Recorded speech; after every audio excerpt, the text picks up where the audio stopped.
বাংলাদেশের টাঙ্গাইল জেলার মির্জাপুর উপজেলা স্থিত ঘুনুটিয়া শ্রী শ্রী রাধা গোবিন্দ মন্দির প্রাঙ্গণে অপ্রাকৃত গৌর গোবিন্দের তত্ত্ব সুধামৃত আস্বাদন করার জন্য এই মহাসংযমের মাস দামোদর মাসের মহেন্দ্রক্ষণে 3 দিন ব্যাপী অপ্রাকৃত গৌর গোবিন্দের তত্ত্ব সুধামৃত আস্বাদন করার আকিঞ্চনে পরলোকগত শ্রীযুক্ত মাখন লাল সাহার প্রেতস্য আত্মার শান্তিকল্পে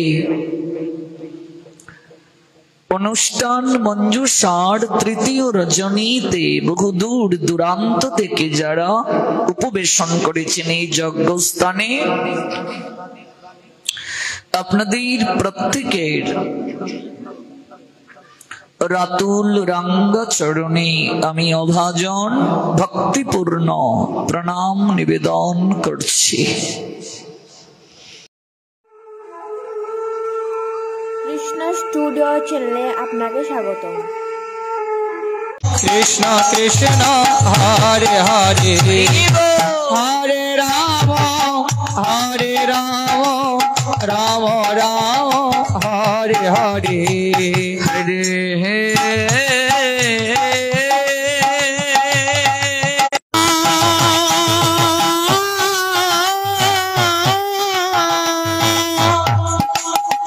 হরে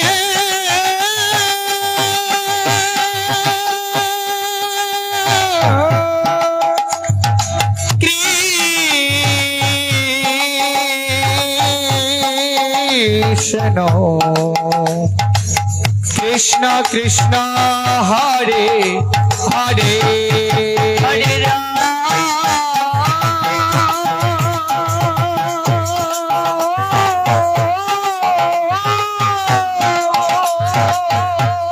হরে রাম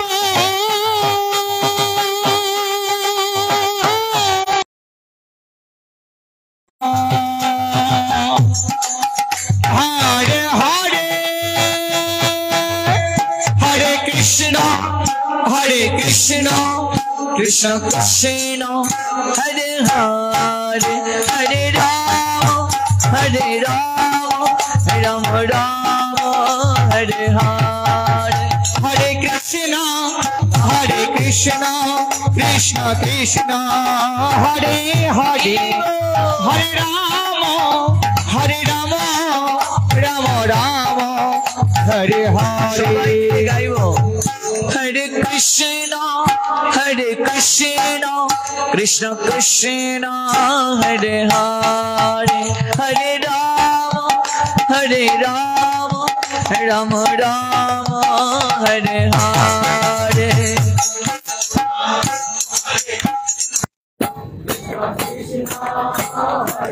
সবাই মিলে কীর্তন করুন।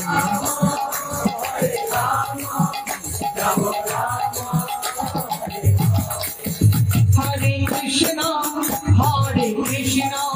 কৃষ্ণ কৃষ্ণ হরে হরে হরে রাম রাম রাম হরে হরে হরে কৃষ্ণ কৃষ্ণ কৃষ্ণ হরে হরে রাম রাম রাম হরে হরে কৃষ্ণ কৃষ্ণ কৃষ্ণ হরে হরে রাম রাম রাম হরে হরে হরে কৃষ্ণ কৃষ্ণ কৃষ্ণ হরে হরে হরে রাম রাম রাম হরে হরে। আমরা শ্রীমান মহাপ্রভুর উপদেশ অমৃতের মাঝে হরিনাম সংকীর্তনের সঙ্গে যে হাতে তালি দেওয়ার কথা আছে, আমরা 30 সেকেন্ড সবাই একটু হাতে তালি করব। যাদের দুটো হাত আছে কৃপা করে 30 সেকেন্ড তুলুন।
Krishna Krishna Hare Hare Hare Rama Hare Rama Rama Rama Hare Hare Hare Krishna Hare Krishna Krishna Hare Hare Hare Rama Hare Rama Rama Rama Hare Hare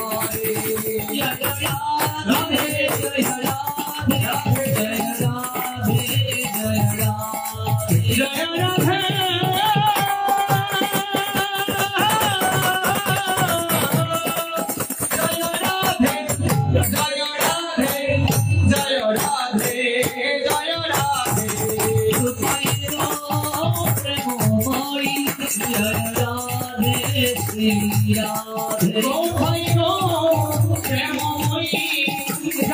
Radhe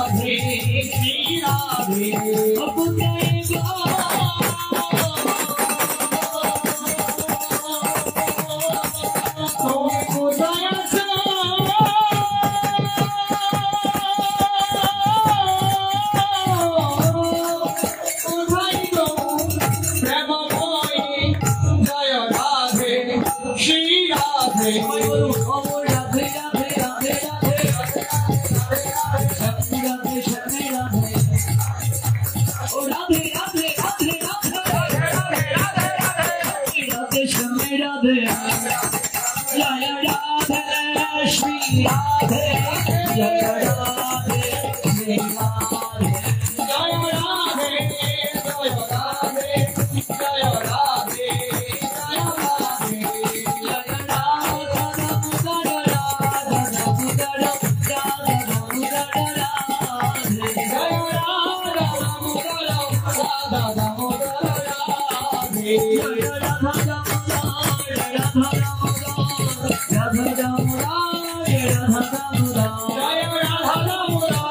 Jaya Radhe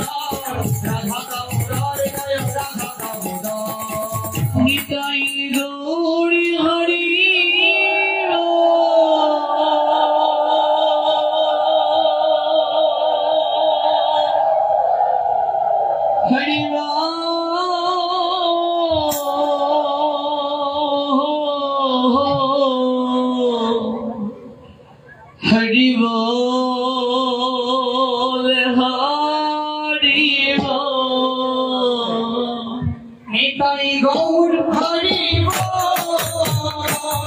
Hari Hari Hari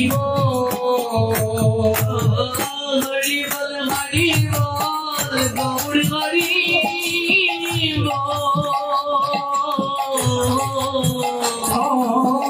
Hari बोल हरि बोल हरि बोल हरि बोल हरि बोल गौर हरि बोल हरि बोल हरि बोल गौर हरि बोल गौर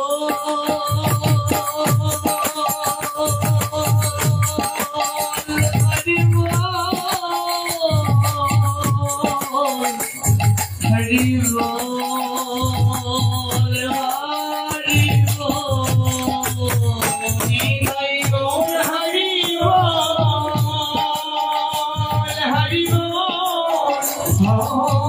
बोल हरि बोल जय जय निताई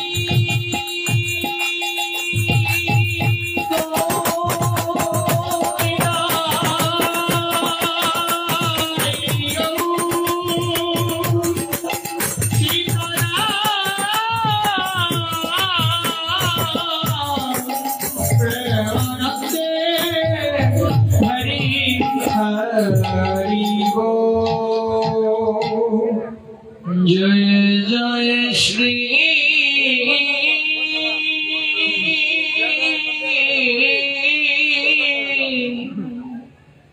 श्री राधे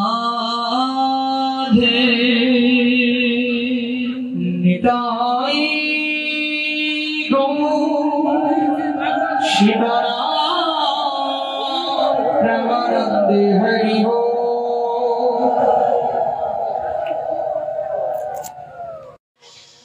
कलिजुग पावन अवतारी परम प्रेममय प्रेम पुरुषोत्तम परमेश्वर भगवान श्री कृष्ण चैतन्य महाप्रभु যার শেষ বিশেষ কৃপা স্নাত হয়ে আমরা উপবেশন করেছি বাংলাদেশের টাঙ্গাইল জেলার মির্জাপুর উপজেলা স্থিত ঘুনুটিয়া শ্রী শ্রী রাধা গোবিন্দ মন্দির প্রাঙ্গণে অপ্রাকৃত গৌর গোবিন্দের তত্ত্ব সুধামৃত আস্বাদন করার জন্য এই মহা সংযমের মাস দামোদর মাসের মহেন্দ্রক্ষণে 3 দিন ব্যাপী অপ্রাকৃত গৌর গোবিন্দের তত্ত্ব সুধামৃত আস্বাদন করার আকিঞ্চনে পরলোকগত শ্রীযুক্ত মাখন লাল সাহার প্রেতস্য আত্মার শান্তি কল্পে অনুষ্ঠান মঞ্জুষার তৃতীয় রজনীতে বহু দূর দূরান্ত থেকে যারা উপবেশন করেছেন এই যজ্ঞস্থানে আপনাদের প্রত্যেকের রাতুল রাঙ্গা চরণে আমি অভাজন ভক্তিপূর্ণ প্রণাম নিবেদন করছি। কৃতজ্ঞতা নিবেদন করছি আয়োজনকারী ভক্তবৃন্দের প্রতি শ্রীযুক্ত গোপাল চন্দ্র সাহা মহোদয়, শ্রীযুক্ত নেপাল চন্দ্র সাহা এবং শ্রীযুক্ত সুমন চন্দ্র সাহা, উভয়ের প্রতি রইল কৃতজ্ঞতা। এই অনুষ্ঠানটির পশ্চাতে যারা কায়িক শ্রম দিচ্ছেন, মানসিক শ্রম দিচ্ছেন কিংবা আর্থিক শ্রম দান করছেন, প্রত্যেকেই জয়যুক্ত হন। আমরা হরিকথা শ্রবণ করছি শ্রীহরি প্রিয় কার্তিক মাস তথা দামোদর মাসের মহেন্দ্রক্ষণে। যদিও এখানে আমরা 3 দিন ব্যাপী অপ্রাকৃত গৌর গোবিন্দের কথা শ্রবণ করতে মনোরথী হয়েছি, যদি অল্প সময়ের জন্য এই অনুষ্ঠান হয় তাহলেও ভগবান বলছেন এই ভক্তি যুগের অনুশীলনটার কখনো বিনষ্টি হবে না। ন ইহ অবিক্রম নাশস্তি প্রত্যবায় ন বিদ্যতে। ভগবান বলছেন শ্রীমদ্ ভগবদ গীতার 2য় অধ্যায় সাংখ্যযোগ শ্লোক সংখ্যা 40। ভক্তি যুগের অনুশীলনের কখনো বিনাশ নেই। ন ইহ অবিক্রম নাশস্তি প্রত্যবায় ন বিদ্যতে। ভক্তি যুগের যে অনুশীলন, এই অনুশীলন কখনো ব্যর্থ হয় না,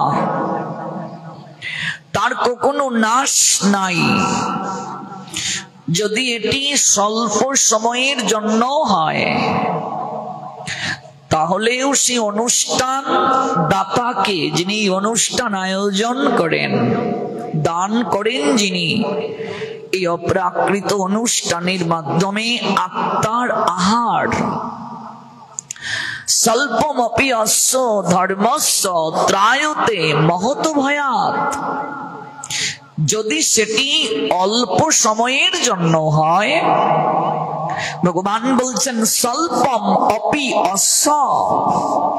সংস্কৃত শব্দ অস্য, বাংলা অর্থ হচ্ছে এই ধর্মস্য, ধর্মের।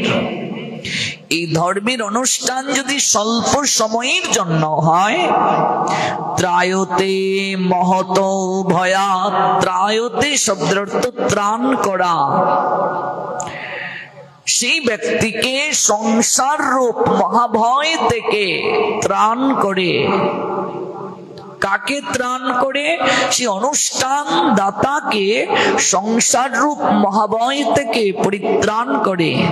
যারা এই অনুষ্ঠানে যোগদান করে তাদেরকে সংসার রূপ মহাভয় থেকে পরিত্রাণ করে। ত্রায়তে মহত ভয়াৎ। In this endeavor there is no loss or diminution, and little advancement on this path can protect one from the most dangerous type of fear, said Almighty Krishna, Srimad Bhagavad Gita 2 chapter Shankha Yoga verse 40. Oh my dear intimate Arjun, please listen attentive what I say.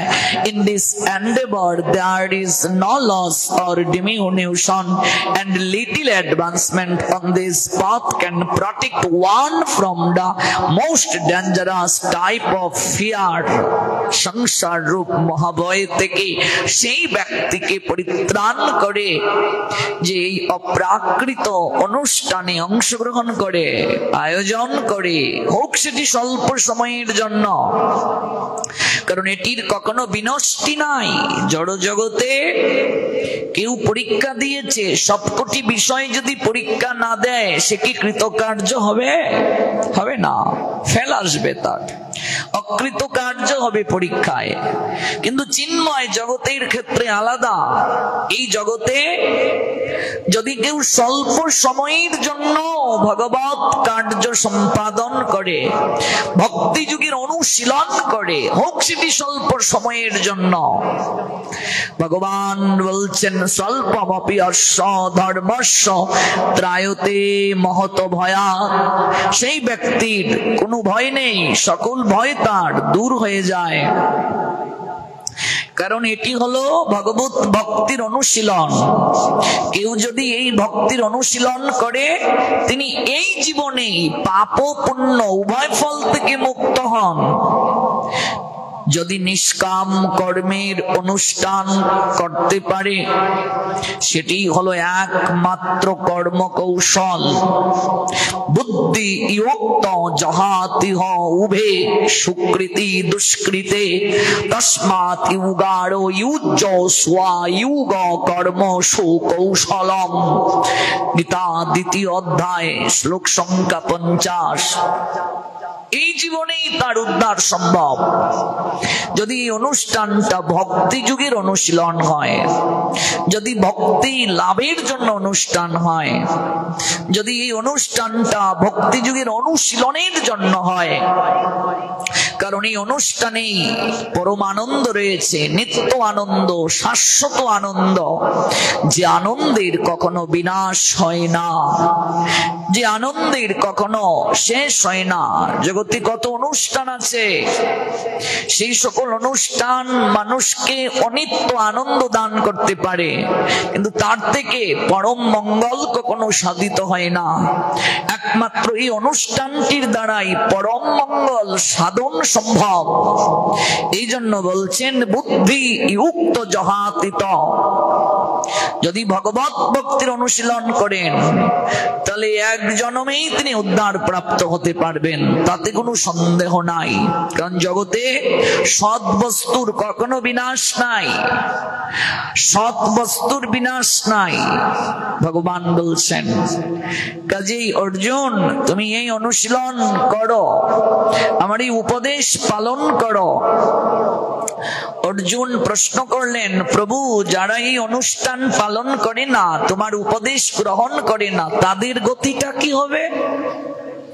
ইয়াতু এত তব্য সুয়ান্ত অনুতিষ্ঠন্তি মে মতাম। গোবিন্দ উত্তর দিচ্ছেন, সর্বজ্ঞান বিমূঢ়ান্তান বিদ্ধি নষ্টান অচেতসঃ। শ্রীমদ্ ভগবদ গীতা অধ্যায় 3 শ্লোক সংখ্যা 32। যারা মাৎসর্যবশত আমার এই উপদেশ পালন করে না, তাদেরকে তুমি সমস্ত জ্ঞান থেকে বঞ্চিত বলে জানবে। ওরা বিমূঢ়, পরমার্থ লাভের সকল প্রচেষ্টা থেকে ওরা ভ্রষ্ট। But those who out of envy disregard this teaching and do not follow them regularly are to be considered bereft of all knowledge before and ruined in their endeavors for perfection, said Almighty Creator Krishna. Srimad Bhagavad Gita 3 chapter Karma Yoga 32 verse. যারা মাৎসর্যবশত আমার এই উপদেশ পালন করে না, তারা সমস্ত জ্ঞান থেকে ভ্রষ্ট, বঞ্চিত, ওরা বিমূঢ়, ওরা পরমার্থ লাভের সকল প্রচেষ্টা থেকে ভ্রষ্ট বলে জানবে। ওরা কোনোদিন আমায় প্রাপ্ত হবে না। অপ্রাপ্য মাম, অপ্রাপ্য শব্দের অর্থ পাবে না, মাম শব্দের অর্থ আমাকে। আর আমাকে যদি কেউ প্রাপ্ত না হয়, নিবর্তন্তে মৃত্যু সংসার বর্তনী, বারবার এই সংসার মৃত্যু কূপে ওরা ফিরে আসবে, এই যন্ত্রণার আলোয়ে ফিরে আসবে।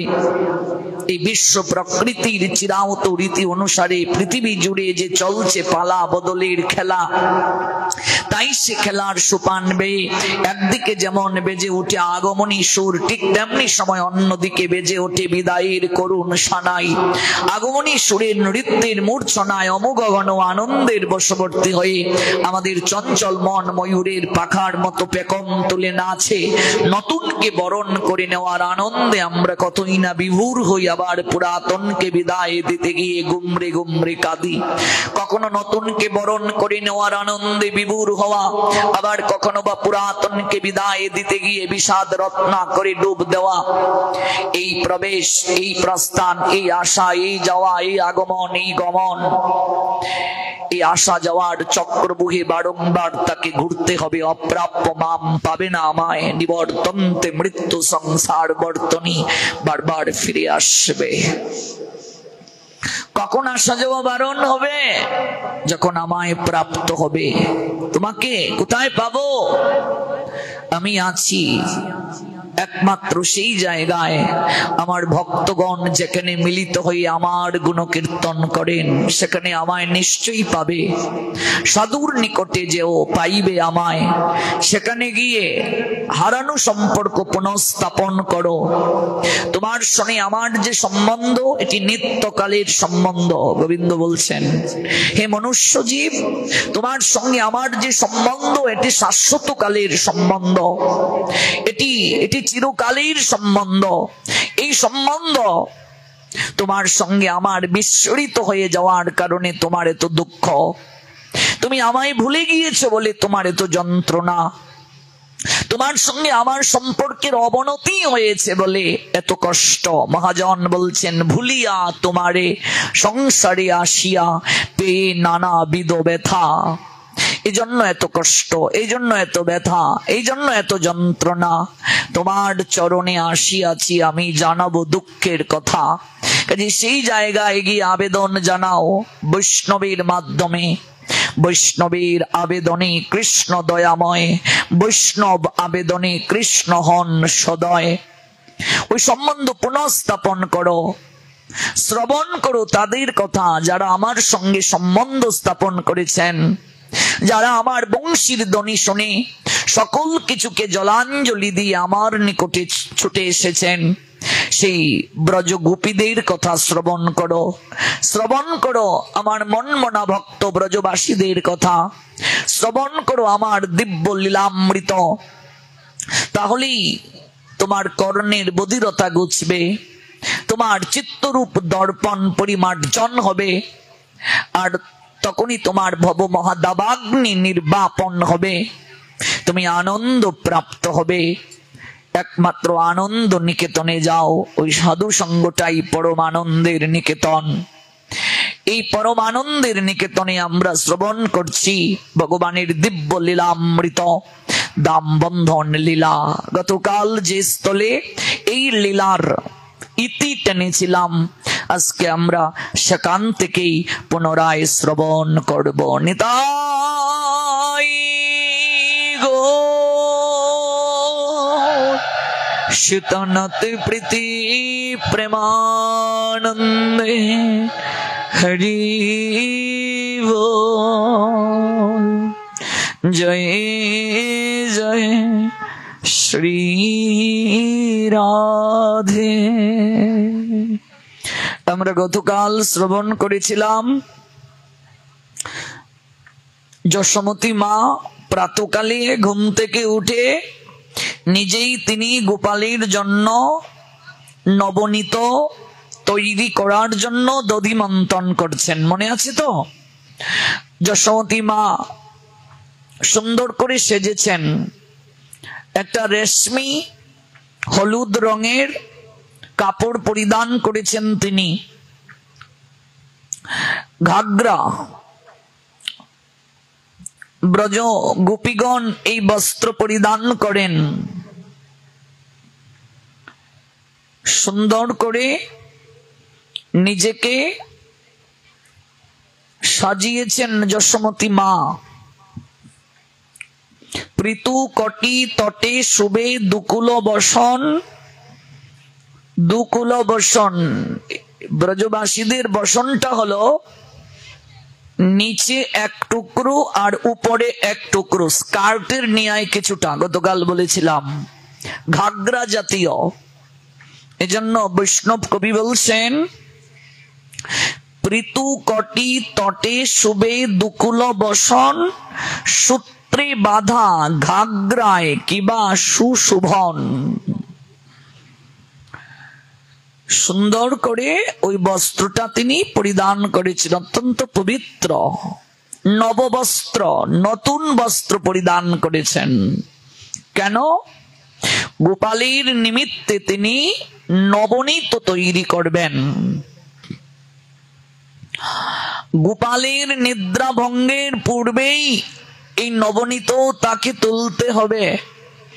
এই জন্য খুব ভোর বেলায় যশোদা তিনি দধি মন্থন করার জন্য সকল আয়োজন করলেন।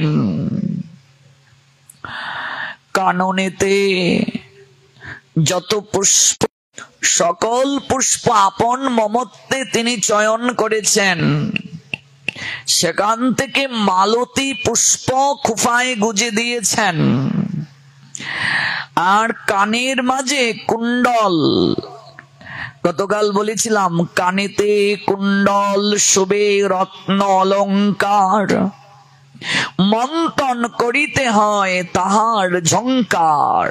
যখন মন্থন করছেন এই কানের কুণ্ডলগুলো ঝুমকাগুলো এমন করে শব্দ করছে। তার বরণটা বৈষ্ণব কবি বললেন কাঞ্চন বরণা। যশোদা মায়ের গাত্র বর্ণটা হলো কাঞ্চন বরণ। এমনিতেই কাঁচা সোনার মতো তার গাত্র বর্ণ। এরপরও তিনি যখন মন্থন করছেন ঘেমে গেছেন, ওই ঘামটা হলো মুক্তার নিয়ায়। গতকাল বলেছিলাম শরতে তৃণ কিংবা ঘাসের মাঝে শিশির বিন্দু পড়ে, আর প্রাতকালের পূর্ব গগনে উদিত রবির কিরণ যখন ওই শিশির বিন্দুর মাঝে পতিত হয় তখন ঝলঝল করে, মুক্তার নিয়ায় ঝলঝল করে। ইন্দু মুখে ঘর্ম বিন্দু মুকুতা উজলা, কবরী হইতে কষে মালতীর মালা। যখন দধি মন্থন করছেন এই যে চুলের মাঝে কবরী পুষ্পে, কবরী মানে খোফা, মালতীর মালাটা কবরীতে যখন গুজে দিয়েছেন তখন কিছুটা কষে পড়ছে, কষে পড়ছে কিছুটা। আর কি পুত্র স্নেহে স্তন যুগে খড়িতেছে ক্ষীর, বাহুর কম্পনে রানী হতেছে অস্থির। কাঞ্চন বরণা রানী তাহাতে স্থূলাঙ্গী, দীর্ঘ কেশী নেত্র শুভা, জিনিয়া কুরঙ্গী ছড়ে গায়ে পুত্রের চরিত, দধি মন্থনেতে নিজ মজাইয়া চিত্ত। নিদ্রাগত তখনও আছেন ভগবান, যশোমতী মনে মনে কৃষ্ণের ধ্যান। দেখো মোর মিনতি রেখো হে চক্রপাণী, এ সময়ে নাহি যেন উঠে মোর নীলমণি। আর ভগবান শ্রীহরিকে বলছেন, প্রভু আমার পুত্র নীলমণি যেন এখনো ঘুমেই থাকে, ঘুম থেকে যেন না উঠে। আমি যখন দধিটা মন্থন করে শেষ করব, নবনীত তুলব, তখন যেন আমার নীলমণি গোপাল উঠে, নতুবা আমি তো আর দধি মন্থন করতে পারবো না, সে আমায় বিরক্ত করবে। যখন এইভাবে তিনি দধি মন্থন করছেন, আমরা জানলাম মায়ের স্তনযুগল থেকে আপনা থেকেই দুগ্ধ ঝরে পড়ছে। যশোমতী মায়ের স্তনযুগল থেকে আপনা থেকেই দুগ্ধ ঝরে পড়ছে। এখানে বৈষ্ণব আচার্যগণ, ভাগবত আচার্যগণ একটা সিদ্ধান্ত দিলেন, চিন্ময় জগতের সকল কিছুরই তো আপন আপন চৈতন্য আছে, আপন আপন বাক প্রকাশ আছে। ওই স্তন যুগলের দুগ্ধ যেন আজ ভাবছে মনে মনে, যদি যশোমতী মা বাৎসল্য প্রীতির সহিত নবনীত তৈরি করেন, তাহলে গোপাল সেই নবনীত গ্রহণ করবে। তাহলে আজ তো আর গোপালের সেবায় আমরা লাগতে পারবো না। তাই স্তনের দুগ্ধ আপনা থেকেই মনের দুঃখে ঝরে পড়ছে যে আমরা তো আর আজকে প্রভুর সেবায় লাগতে পারবো না। স্তন যুগলের দুগ্ধ ধারা আপনা থেকেই ঝরে পড়ছে যে আমরা তো প্রভুর সেবায় লাগতে পারলাম না আজ। দেখুন ভগবানের সেবায়, গুরু বৈষ্ণবের সেবায় যদি আমি নিজেকে উৎসর্গ করতে না পারি, এর থেকে বড় শাস্তি, বড় দুঃখ, বড় যন্ত্রণা আমার জীবনে আর কিছুই হতে পারে না। এই জন্য সাধক সাধিকা যারা, তারা প্রার্থনা করে ভগবানের কাছে, আমায় সেবায় অধিকার প্রদান করো, সেবায় অধিকার। এই শরীর যদি ভগবত সেবায় না লাগলো, গুরু বৈষ্ণবের সেবায় না লাগলো, তাহলে এর থেকে দুঃখ, এর থেকে যন্ত্রণা আর কিছুই হতে পারে না। সেবা অধিকার, সেবা আনন্দ। এই আনন্দের নিয়ায় আর কোনো জগতে আনন্দ থাকতে পারে না, আর কোনো আনন্দ হতে পারে না। স্তনযুগলীর দুগ্ধ দ্বারা আপনা থেকেই ঝরে পড়ছে। আজ গোপাল এই দুগ্ধ আস্বাদন করবে না, নবনীত আস্বাদন করবে, মা আপন মমত্বে তৈরি করছেন। আমাদের সেবায় আজ লাগা হলো না। মস্তকে যে মালতীর মালাটা যশোমতী মা পড়েছেন, ওই মালতীর মালাটা ওই সুদীর্ঘ কেশের কবরীতে থাকতে চাইছে না। মালতীর মালাটাও কষে পড়ছে, আর তারাও যেন বলছে, ওগো যশোদা, তোমার মস্তকে থাকার যোগ্যতা আমাদের নাই। যার কুল আলো করে স্বয়ং ভগবান আসেন, তিনি কত সৌভাগ্যবতী, তার মস্তকের কেশে থাকার অধিকার আমাদের নাই। আমরা তার চরণ যদি স্পর্শ করতে পারি, জীবন ধন্য হয়ে যাবে। তাই সুদীর্ঘ কেশের কবরী থেকে মালতী পুষ্পের মালাটা আজ যেন কষে পড়ছে, চরণে ঝরে পড়তে চাচ্ছে, চরণে ঝরে পড়তে চাচ্ছে আজ কবরী স্থিত মালতী পুষ্পের মালা। হায় হায়, বাৎসল্য প্রেমের মূর্তিমতী মাতা যশোদার মস্তকে থাকার যোগ্যতা কি আমাদের সাজে? তার চরণ পেলে আমরা ধন্য হব। এই জগতে কানন কান্তারে কত পুষ্প প্রস্ফুটিত হয়, সব পুষ্প কি আর গোবিন্দের চরণে অর্পিত হয়? সব পুষ্প কি আর গোবিন্দের নৈকট্যের জন যারা ভক্ত বৈষ্ণব, তাদের চরণে অর্পিত হয়? যে পুষ্প গুরু বৈষ্ণব ভগবানের চরণে অর্পিত হয়, তার পুষ্প হয়ে জন্ম নেওয়া সার্থক হয়ে যায়। যে পুষ্পের মালা গৌর গোবিন্দের গলে শোভা পায়, যে প্রসাদী মালাটা গুরু বৈষ্ণবের গলে শোভা পায়, তার পুষ্প হয়ে জন্ম নেওয়া ধন্য হয়ে যায়, সার্থক হয়ে যায়। কাজেই ওই মালতী পুষ্পের মালার তারও যেন এরকম অনুভব হচ্ছে, মস্তকে থাকার উদ্যত্ত কি আমাদের সাজে? তার চরণ পেলে আমরা ধন্য হব। চিন্ময় জগতে সবকিছুরই স্বতন্ত্র ব্যক্তি সম্পন্ন ভাব আছে, তাই সব কিছুর পৃথক পৃথক অভিব্যক্তি রয়েছে। আর এদিকে কঙ্কনের ঝনঝন শব্দ হচ্ছে, দধি মন্থনের ঘর ঘর শব্দ, করতাল ও মৃদঙ্গ যেন বাদ্যরূপে মায়ের মুখের কৃষ্ণলীলা গানে সহায়তা করছে। এ কারণেই আমরাও ভগবানের বিভিন্ন সেবা করে আনন্দ লাভ করি। কেননা ইন্দ্রিয়ের দ্বারা ইন্দ্রিয়াধিপতির সেবা করলে ইন্দ্রিয়ের প্রকৃত তৃপ্তি লাভ করা যায়। কঙ্কনগুলো অন্য সময় থেকে বেশি করে ঝনঝন শব্দ করছে।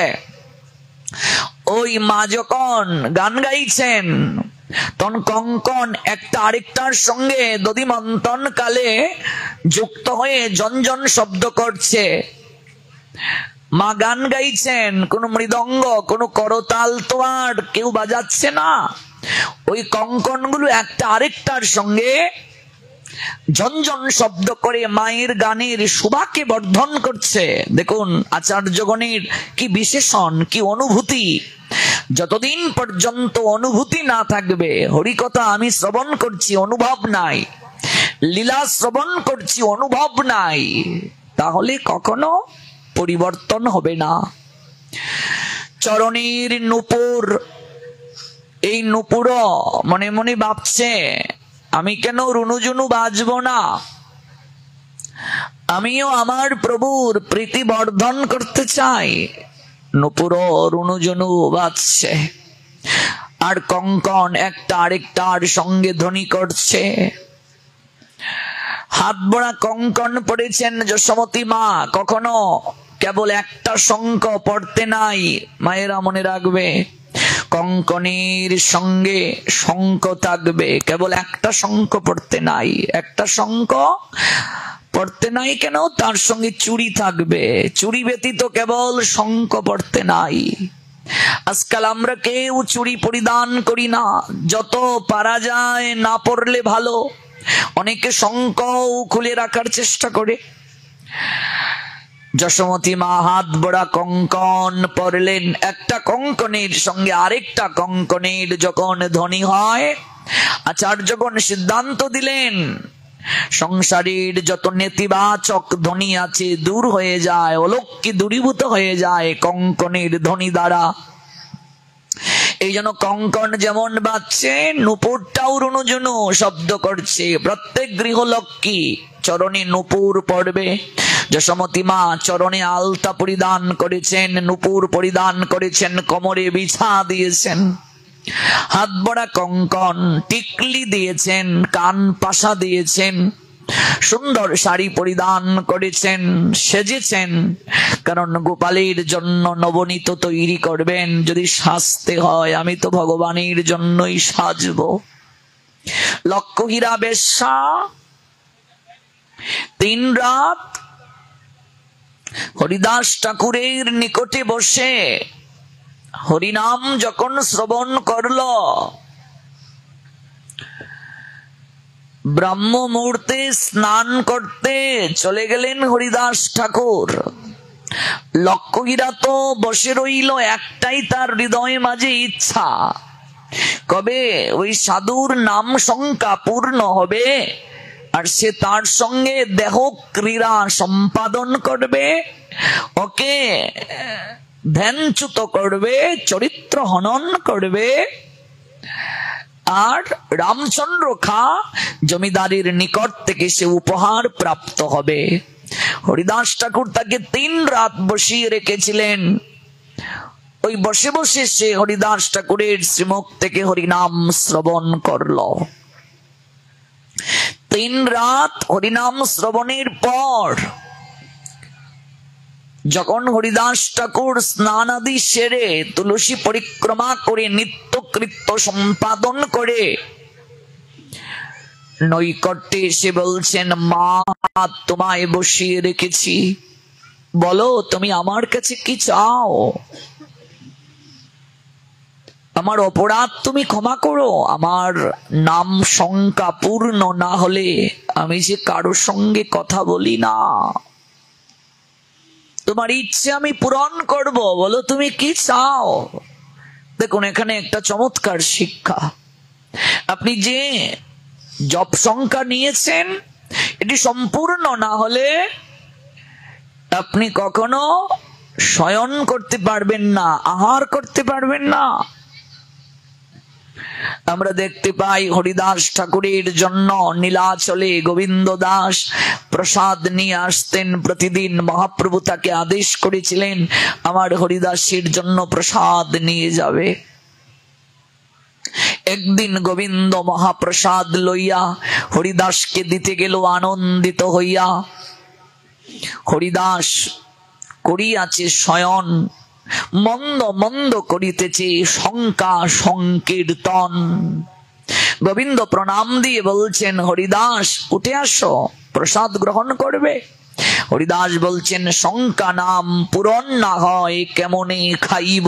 আমার তো নাম সংখ্যা পূর্ণ হয় নাই, তো আমি প্রসাদ কি করে গ্রহণ করব? তার মানে শাস্ত্র সিদ্ধান্ত দিলেন, নির্ধারিত সংখ্যক হরিনাম শেষ করেই আমাদের আহার করতে হয়। আমরা ঘুম থেকে উঠে অনেকে পেটায় নম, আগে পেটের পূজা নিয়ে ব্যস্ত। আবার কারো কারো ব্যাটটি না দিলে বিছানা থেকে উঠা হয় না। আবার কিছু বদভ্যাস আছে অনেকের, বিড়ি সিগারেট অর্থাৎ সুকটান না দিলে তার বাথরুম টয়লেটে গিয়ে মলমূত্র ক্লিয়ার হয় না। কিছু কুঅভ্যাস রয়েছে, বদভ্যাস রয়েছে, যেগুলো কখনো বিজ্ঞান সমর্থন করে না। তাহলে ঘুম থেকে উঠেই চা নিয়ে আসো আমার জন্য। বিছানায় বসে বসে যারা আহার গ্রহণ করে ওরা লক্ষ্মী হারা হয়, লক্ষ্মী হারা। দারিদ্রতা লেগে থাকে ওদের।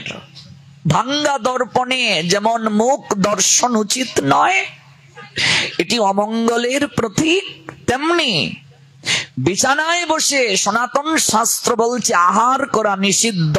এগুলো ম্লেচ্ছদের কার্য। ম্লেচ্ছ মানে আচরণহীন। আচরণহীন যারা, ওরা শুয়ে শুয়ে আহার গ্রহণ করে, হেঁটে হেঁটে আহার গ্রহণ করে। আজকাল দেখবে অধিকাংশ মায়েরা বাচ্চাদেরকে খাওয়াতে গিয়ে দৌড়ান, বাবা খাও, সোনা খাও, এই নাও, এটা বগলার ডিম খাও, এটা কুকিলের ডিম, এটা খাও, এটা হাঁসের ডিম, এটা খাও, এরকম বলছে। আর এক ছাদ থেকে আরেক ছাদে দৌড়াচ্ছে, দৌড়াচ্ছে। আর যদি না খেতে চায় তাহলে বিছানায় শুয়ে ঘের ঘের ঘের ঘের করে মুখের ভিতর ঢুকিয়ে দিচ্ছে।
করতে পারি, কিন্তু যে দিকটা আমাদের ক্ষতি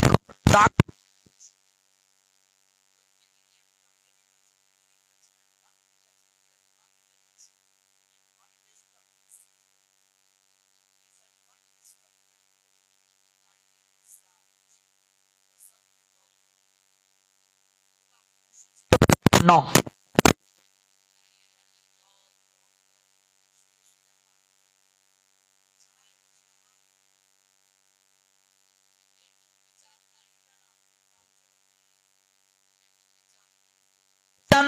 একটা কিছু পাটি, একটা কাপড় দিয়ে সেখানেই বসে বসে খাওয়া শুরু করে। অসুর প্রকৃতি সম্পন্ন লোকরা এরকম করে, যাদের এটুর বিচার নাই, যাদের আচরণ নাই, সদাচার নাই। সনাতন শাস্ত্র বলছে মল ত্যাগ করলে আপনাকে স্নান করতে হবে।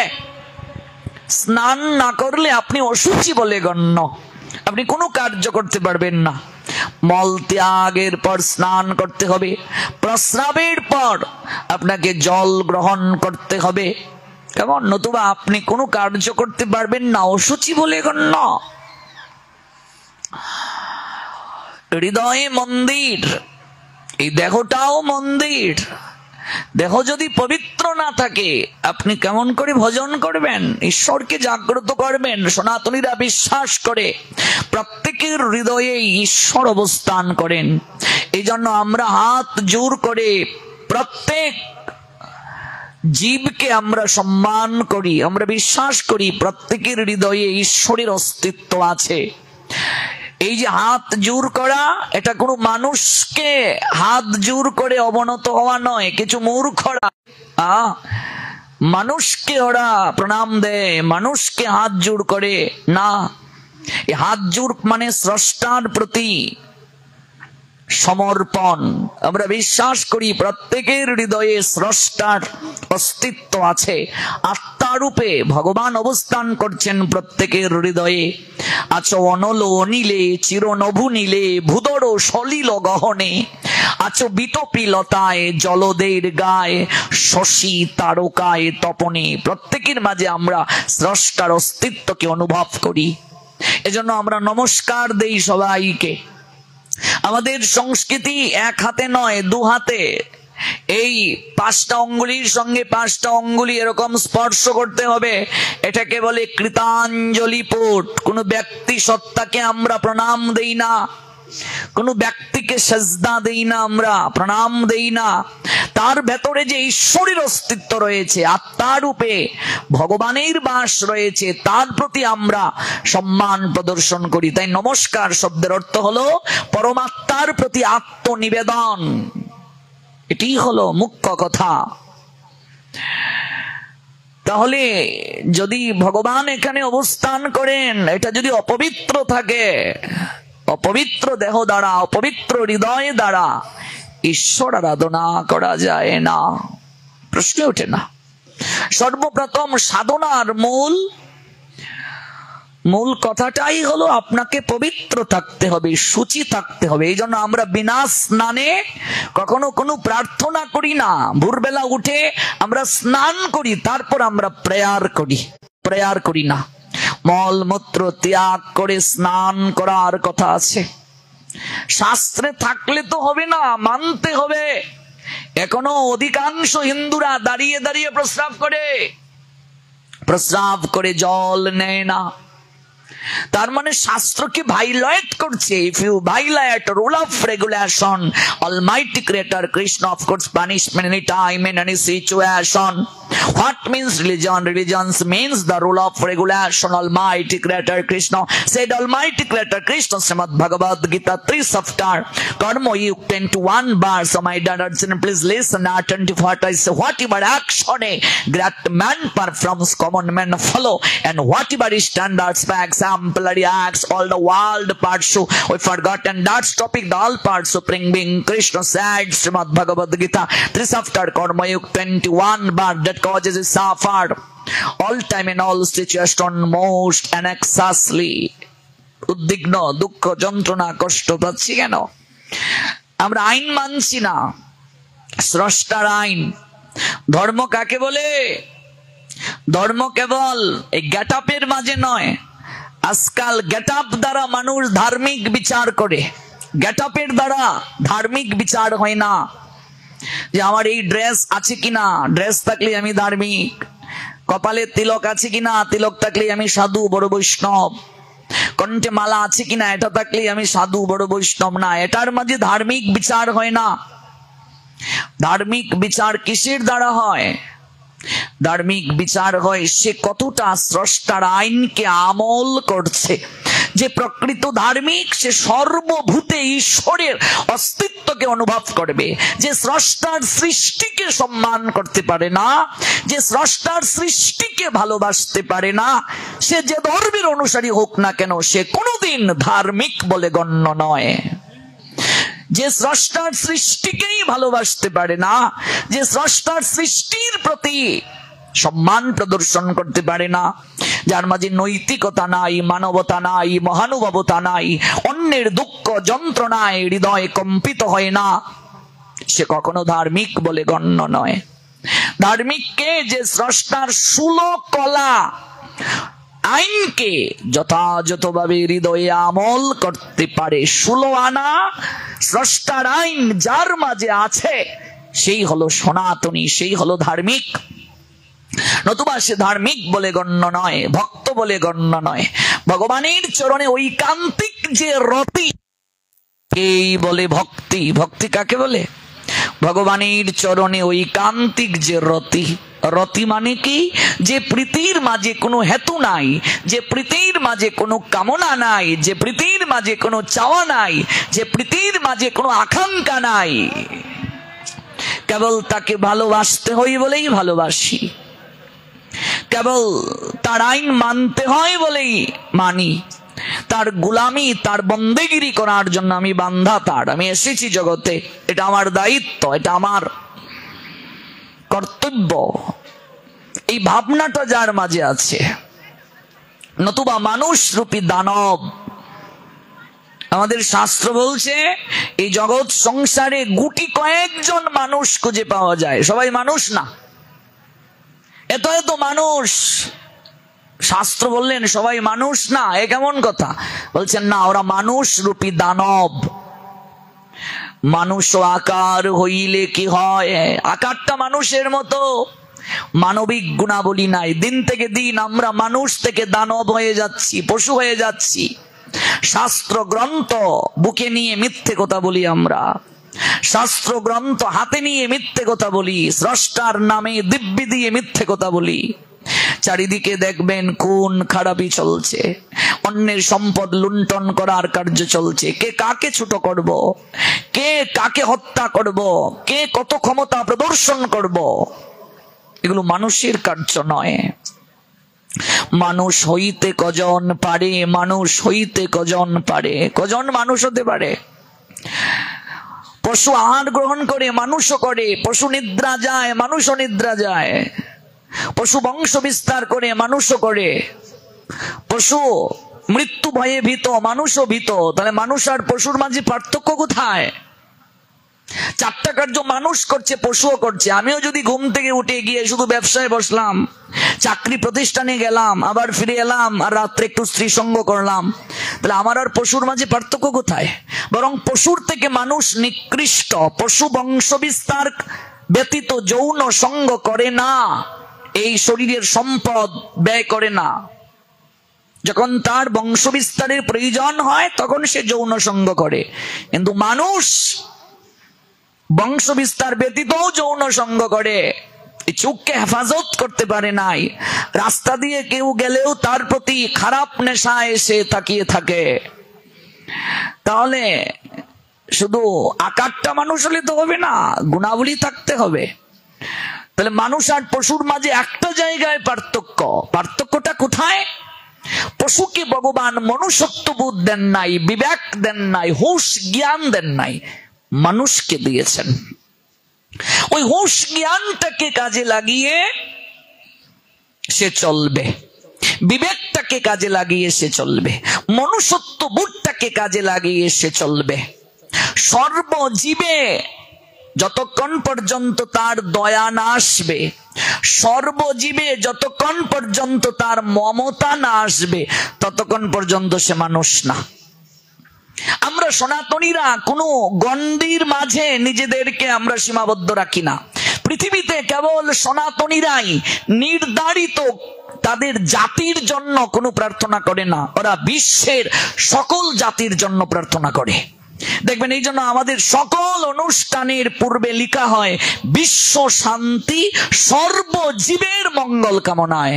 কারণ সনাতনীরা কেবল তাদের স্বজাতির মাঝে ঈশ্বরের অস্তিত্ব খুঁজে পায় না, প্রত্যেক স্বজাতির মাঝে, জীবের মাঝে তারা ঈশ্বরের অস্তিত্বকে অনুভব করে। প্রত্যেক স্বজাতির মাঝে, প্রত্যেক জীবের মাঝে তারা ঈশ্বরের অস্তিত্ব খুঁজে পায়। মূর্খ যারা, তারা এটা ভাবে, কিন্তু যারা জ্ঞানী তারা এটা ভাবে না। এই জন্য গীতায় গোবিন্দ বলছেন, I am the source of all spiritual and material worlds. Everything emanates from me. The intelligent person perfectly know the engage in my devotional service and worship me with all their heart. শোনো শোনো অর্জুন, আমার থেকেই জগতের সকল কিছুর সৃষ্টি হয়েছে। দশম অধ্যায়টা পড়বেন শ্রীমদ্ ভগবত গীতা, বিভূতি যুগের 8 নম্বর শ্লোকটা। পৃথিবীতে যা কিছু দেখতে পাচ্ছ, ভগবান বলছেন, কৃষ্ণ বলছেন, আমার থেকেই সব সৃষ্টি। I am the source of all spiritual and material worlds. যারা বুদ্ধিমান ব্যক্তি তারা কাউকে পর কাউকে আপন ভাবে না, ওরা প্রত্যেককে আপন ভাবে, জীবে সম্মান দেবে জেনে কৃষ্ণ অধিষ্ঠান। যখন জ্ঞানের সীমাবদ্ধতা, তখন আমরা ভাবি যে অত সাদা চামড়ার লোক, অত কালো চামড়ার লোক, অত এই দেশের লোক, এত ওই দেশের লোক। এটা হচ্ছে মূর্খতা। যতক্ষণ পর্যন্ত থাকবে, প্রকৃত জ্ঞানের যতক্ষণ পর্যন্ত প্রকাশ না হবে, ততক্ষণ পর্যন্ত এই পরিচয়। আর যখন প্রকৃত জ্ঞান জাগ্রত হয়ে যাবে, তখন এই অনুভবটা আসবে, ওর মাঝেও যে আত্মা আছে, আমার মাঝেও এই আত্মাটা আছে। আত্মীয় সবাই ভাই আত্মার সম্বন্ধে, ও আমার আত্মীয়, ওর মাঝে আত্মা আছে। ও আত্মাটা যদি দেহ পিঞ্জিরা ছেড়ে উড়াল দেয়, আত্মাকে পাখির সঙ্গে তুলনা করা হয়েছে, দেহটা খাঁচার সঙ্গে তুলনা করা হয়েছে। ওই আত্মারূপ পাখিটা দেহ স্বরূপ খাঁচা থেকে যদি উড়াল দেয়, ওই শূন্য খাঁচা পড়ে থাকবে, এই খাঁচার আর কোনো মূল্য থাকবে না। তাহলে ওর মাঝেও আত্মা আছে, আমার মাঝেও আত্মা আছে, দেহটা তো একটা পোশাক। তাহলে ও আমার আত্মীয়। একটা মানুষ এই চিন্তা যতদিন পর্যন্ত না করবে, সে মানুষ বলে গণ্য নয়, সে কখনো মানুষ হতে পারে না। জীবে সম্মান দেবে জেনে কৃষ্ণ অধিষ্ঠান। প্রত্যেকের হৃদয়েই ভগবান আছেন। কাউকে বড় কাউকে ছোট ভাবা যাবে না, কাউকে হিংসাত্মক দৃষ্টিতে দেখা যাবে না। সবার মাঝে গুণ দর্শন করতে হবে। গুণময় হইলেই মান সবটাই, গুণহীনের সমাদর কোনোখানে নাই। শাড়ি আর সুখ পাখি অনেকেই রাখে, যত্ন করে কোথাও কি কাক পুষে রাখে? এই জন্য গুণটাকে দেখতে হবে, গুণটাই হচ্ছে মুখ্য। আর কে সাদা বর্ণের, কে কালো বর্ণের, কে উঁচু কে নিচু, এই ভেদাভেদ আমার শাস্ত্র করে নাই। প্রত্যেকের মাঝে আত্মদর্শনের শিক্ষা দিয়েছে। জগৎ জুড়িয়া এক জাতি আছে, সে জাতির নাম মানুষ জাতি। এক পৃথিবীর স্তন্যে লালিত একই রবি, শশী মোদের সাথী। পৃথিবীতে রবি একটাই না, আলাদা আছে। এই রবির কিরণ সবাই পাচ্ছে, এই শশীর কিরণ সবাই পাচ্ছে। শীতাতপ ক্ষুধা তৃষ্ণার জ্বালা সবাই আমরা সমান বুঝি। কচি কাঁচা গুলি ডাটু করে তুলি, বাঁচিবার তরে সমান জুজি। দুসর খুঁজিও বাসর বাদিগো, জলে ডুবি বাঁচি পাইলে ডাঙ্গা। কালোয়ার দল বাহিরে কেবল, ভিতরে সবার সমান রাঙ্গা। আচ্ছা, যার গায়ের রংটা কালো, যার গায়ের রংটা ফর্সা, তো কালো রঙের লোকটার রক্তটা কি কালো? ফর্সা রঙের লোকটার রক্তটা কি ফর্সা? না। কালো আর দল বাহিরে কেবল, ভিতরে সবার সমান রাঙ্গা। রক্তটাও এক, আত্মাও এক। বাহিরের চুপ আচরে সে রূপ, ভিতরের রং পলকে ফুটে। বামন শূদ্র বৃহৎ ক্ষুদ্র, কৃত্রিম বেদ ধুলায় লুটে। বংশে বংশে নাহিক তফাৎ, বনেদিকে আর গর বনেদি। দুনিয়ার সাথে গাথা বুনিয়াদ, দুনিয়া সবারই জনম বেদি। কবি বলছেন, নানান বরণ গাভীর রে ভাই, একই বরণ দুধ। কথাটা বুঝতে পারেননি? নানান বরণ গাভীর রে ভাই, একই বরণ দুধ। আচ্ছা, কালো রঙের গাভীটার দুধ কি কালো? সাদা। নানান বরণ গাভীর রে ভাই, একই বরণ দুধ। আমার শাস্ত্র যা বলছে, জগৎ ভরে দেখলাম একই মায়ের পুত। এই জগতে সবাই তোমার ভাই। সনাতন শাস্ত্র এত উচ্চ দর্শন শিক্ষা দেয়, এই জন্য সনাতন শাস্ত্রে কারো মাথা ফাটানোর কথা বলে নাই, কাউকে হত্যা করার কথা বলে নাই। সনাতন শাস্ত্রকে যদি কেউ নাও মানে, নাস্তিকও যদি হয়, সনাতন শাস্ত্র তাকে মারার কথা বলে নাই। এটা তার অধিকার আছে বিচার করার, তাকে হত্যা করার কথা বলে নাই। জগৎ ভরে দেখলাম একই মায়ের পুত, স্বাধীনতা দিয়েছে সনাতন শাস্ত্র। এখানেই সনাতনের সৌন্দর্য, এখানেই সনাতনের মূল সৌন্দর্য। জগৎ ভরে দেখলাম একই মায়ের পুত, সবাই এক মায়ের সন্তান, সবাই ভাই, সবার মাঝে একই আত্মা আছে। আত্মীয় সবাই ভাই, আত্মার সম্বন্ধে আত্মীয়তা নাহি হয় মায়াময় গন্ধে। কখন আমাদের মাঝে এই চিন্তাটা আসে না? যখন আমরা দেহগত সম্বন্ধে চলে যাই, যে ওরা আমার গোষ্ঠী, ওরা আমার গোষ্ঠী, ওরা আমার বাড়ির লোক। এটা কখন আসে? মায়ার দ্বারা মানুষ যখন আবৃত হয়ে যায়। সমুদ্রের ফেনা যেমন ক্ষণে সৃষ্টি ক্ষণে লয়, মায়ার সংসারে খেলা সেইভাবে হয়। কেহ নহে মাতা পিতা আত্মীয় স্বজন, সবাই ফেনার মতো থাকে অল্পক্ষণ। সমুদ্রের ফেনা যেমন সমুদ্রে মিশয়, পঞ্চভূতের দেহ তেমনি হয়ে যায় লয়। কত দেহ এইভাবে ধরো এ শরীরই, অনিত্য দেহে তুমি আত্মীয় তাহারি। All power supreme being Krishna, He is extremely intimate acquaintance of our life. All part Supreme Being Krishna is extreme mat, extreme fellow, extreme ibar of our life. মানুষ যেদিন এই তত্ত্ব বুঝবে, এই জগৎ সংসারে হানাহানি থাকবে না, মারামারি থাকবে না, কে কোন ধর্মের অনুসারী এই চিন্তা থাকবে না। প্রত্যেকেই প্রত্যেককে সম্মান করবে, প্রত্যেককেই ভালোবাসবে। আর যেদিন এই ভালোবাসাটা সবার মাঝে আসবে, সেদিন আমার শাস্ত্র বলছে তুমি প্রকৃতপক্ষে মানুষ হতে পারলে। তার আগে তুমি মানুষ নয়, তুমি দানব, তুমি পশু। মানুষ আর পশুর মাঝে যদি পার্থক্য না থাকে, খাবার পেলেই যারা হুমড়ি খেয়ে গিয়ে পড়ে, তাহলে সে মানুষ কি করে? প্রসাদ করতেছি বিতরণ, কে কার আগে নেবে, কে কার আগে নেবে ধাক্কা দিয়ে, তুমি কি করে মানুষ রইলে? তুমি তো পশু, খাবারকে হুমড়ি খেয়ে পড়ছো। রাস্তা দিয়ে একটা মেয়ে যাচ্ছে, তার দিকে তুমি খারাপ দৃষ্টিতে থাকাচ্ছ, তাহলে তুমি জন্তু জানোয়ারের নিয়ে আয়। প্রকৃত মানুষ যে, সে ভাববে রাস্তায় একটা সুন্দরী মেয়ে যাচ্ছে, প্রকৃত মানুষ ভাববে আহা স্রষ্টার সৃষ্টি এত সুন্দর, না জানি স্রষ্টা কত সুন্দর। এটা প্রকৃত মানুষ ভাববে। তাহলে এই দেশে, রঙ্গবরা বঙ্গদেশে, এই স্বাধীন সার্বভৌম বাংলাদেশে 6 বছরের বাচ্চা থেকে 80 বছরের বৃদ্ধাও তো নিরাপদ নয়, ধর্ষিত হচ্ছে। তাহলে ওরা মানুষ কিসের? যারা ধর্ষণ করছে ওরা মানুষ? আমার সনাতন শাস্ত্র বলছে ওরা মানুষ নয়, মানুষ না, ওরা মানুষ না। একটা সুন্দরী মেয়ে রাস্তা দিয়ে যাচ্ছে, তাকে দেখলে যেদিন আপনার অনুভব হবে আহা এই মেয়েটা এত সুন্দরী, না জানি এর কারিগর কত সুন্দর, এটাকেই বলে প্রকৃতপক্ষে মনুষ্যত্ববোধ, এটিকেই বলে প্রকৃতপক্ষে বিবেক জাগ্রত হওয়া। যে মানুষ হয়ে গেছে সে স্রষ্টার কৃপা পেয়ে গেছে, ভগবান দর্শন হয়ে যাবে তার।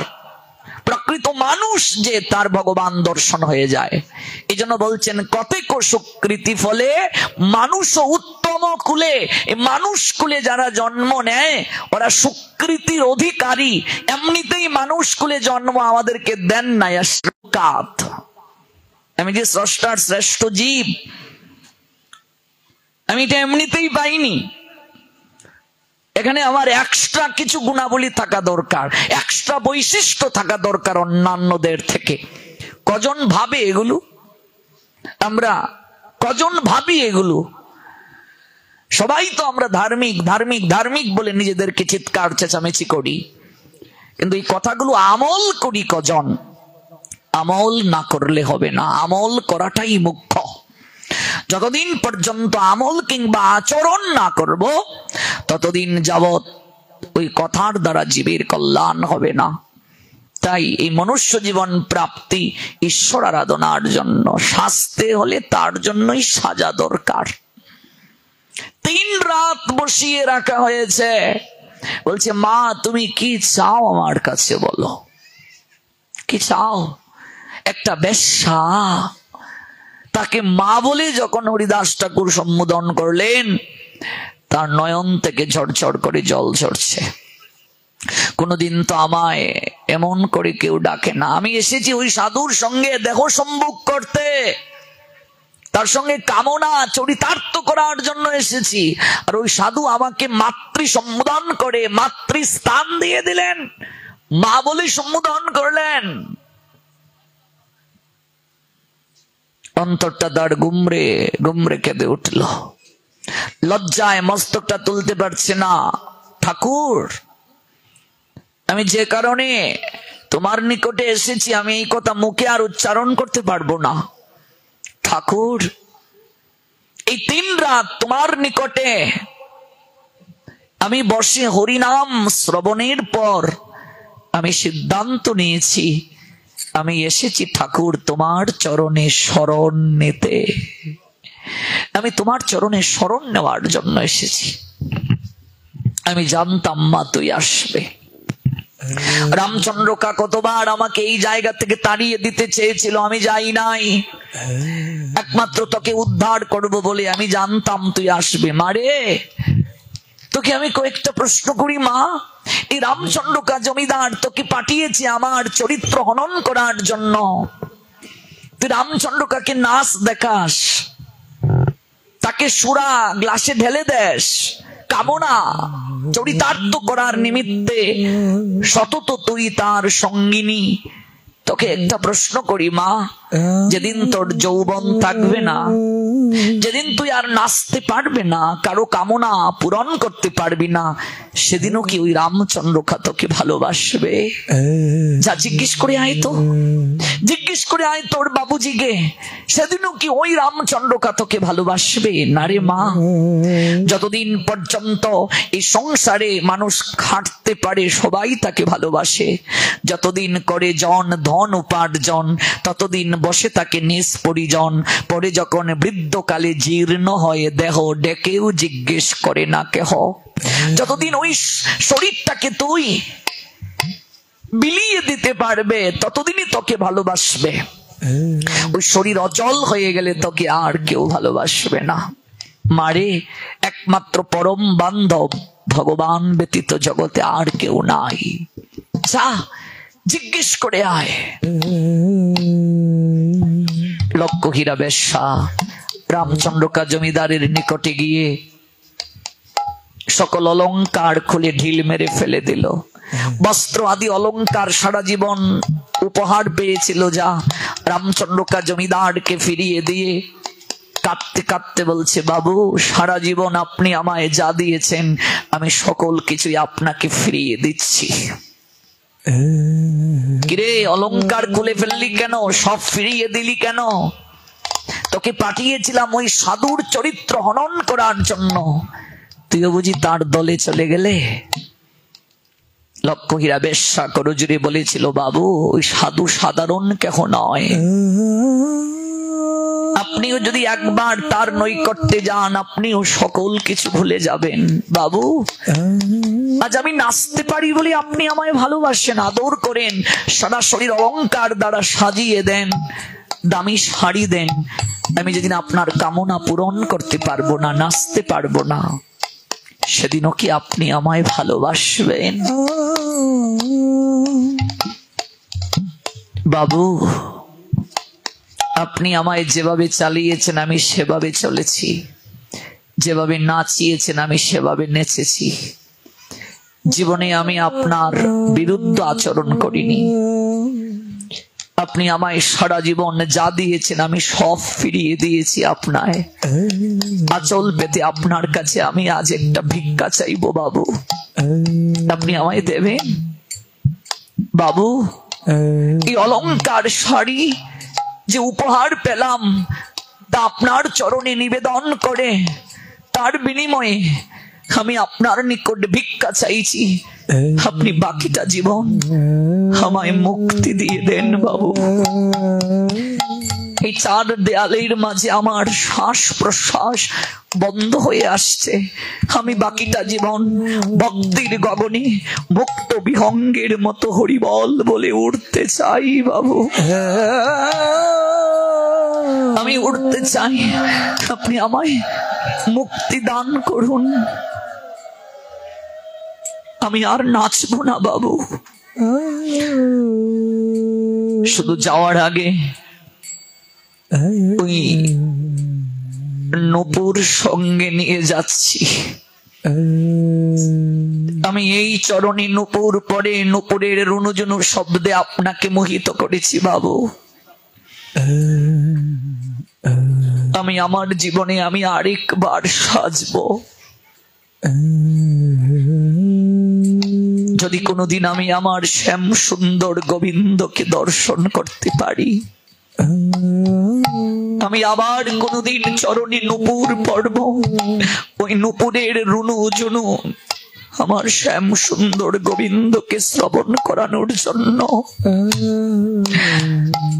আমার এই রূপ যৌবন আমি এতদিন যেখানে দেয়া প্রয়োজন সেখানে না দিয়ে আমি ভুল জায়গায় অর্পণ করেছি। যে দেহ প্রাপ্ত গোবিন্দ সেবার জন্য ওই দেহটা আমি অন্যকে বিলিয়ে দিয়ে লুটে পুটে খাওয়ার জন্য আমি সমর্পণ করে দিয়েছি।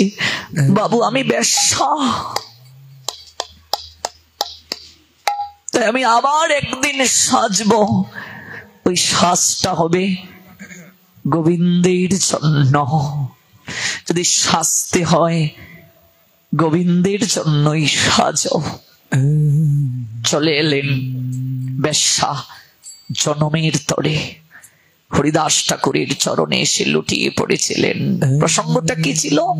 যশোমতী মা সাজলেন সুন্দর করে। কার জন্য? গোবিন্দের জন্য। যদি সাজতে হয় গোবিন্দের জন্য সাজো।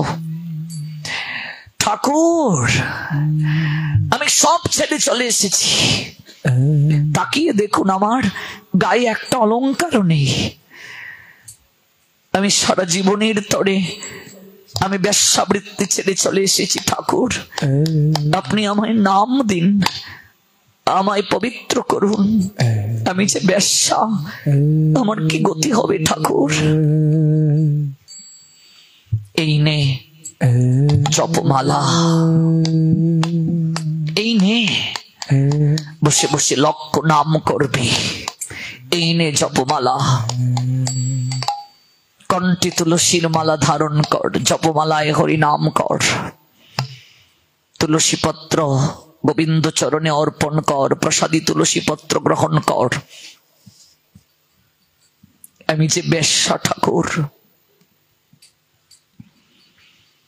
আমি যে বেশ্যা। ওরে এই কৃষ্ণ নাম বেশ্যাকেও বৈষ্ণবী বানিয়ে দিতে পারে। এই যে জপমালা একমাত্র কলিযুগের উদ্ধারের পন্থা। আপনি দুমালাই শুরু করুন, যাদের নেই আমাদের কাছ থেকে নিয়ে যাবেন, আমি শোধন করে দিয়ে যাব। এক মালা হরি নাম করতে ঊর্ধ্বে 7 মিনিট সময় লাগে, দুমালা ঊর্ধ্বে 15 মিনিট।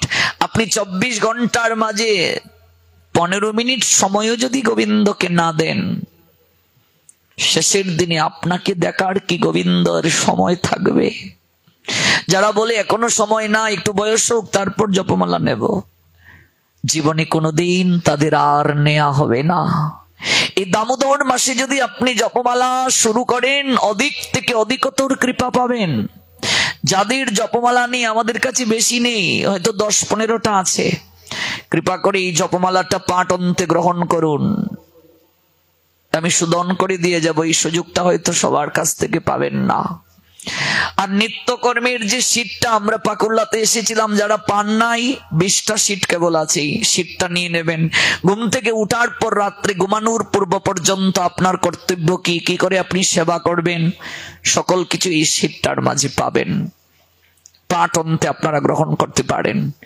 এই নে জপমালা, মা বসে বসে হরিনাম করবি। লক্ষ হীরাকে জপমালা দিয়ে দিলেন, তাকে ভজনের পন্থা দিয়ে হরিদাস চলে গেলেন। যাওয়ার আগে বলে গেলেন, মারে এই বেনাপুলের জঙ্গল একদিন তীর্থ হবে, বসে বসে লক্ষ নাম কর।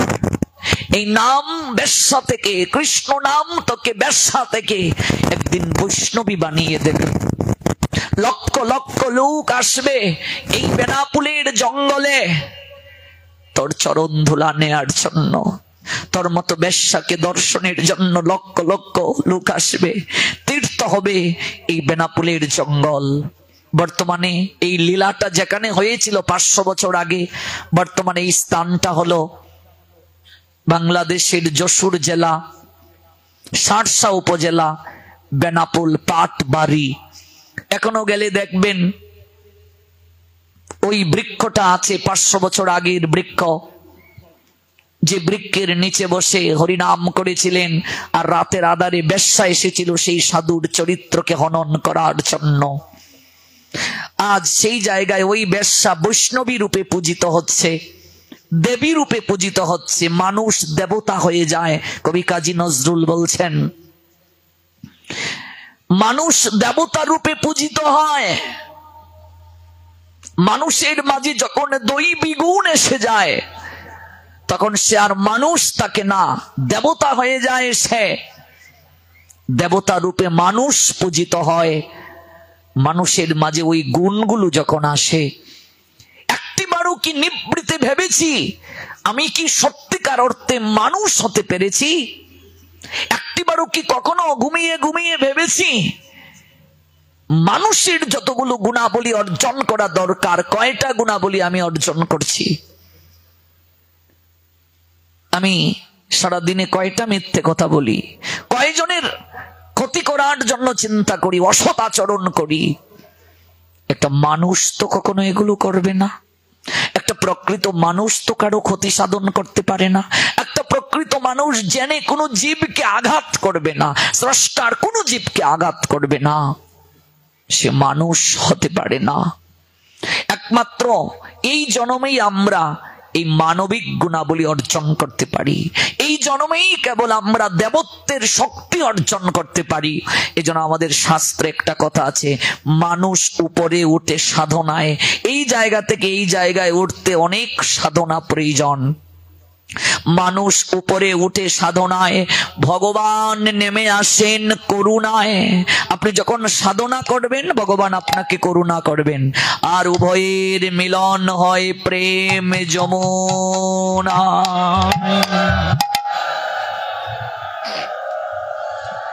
সাজতে হলে ভগবানের জন্য সাজুন, কাঁদতে হলে ভগবানের নামে কাঁদুন,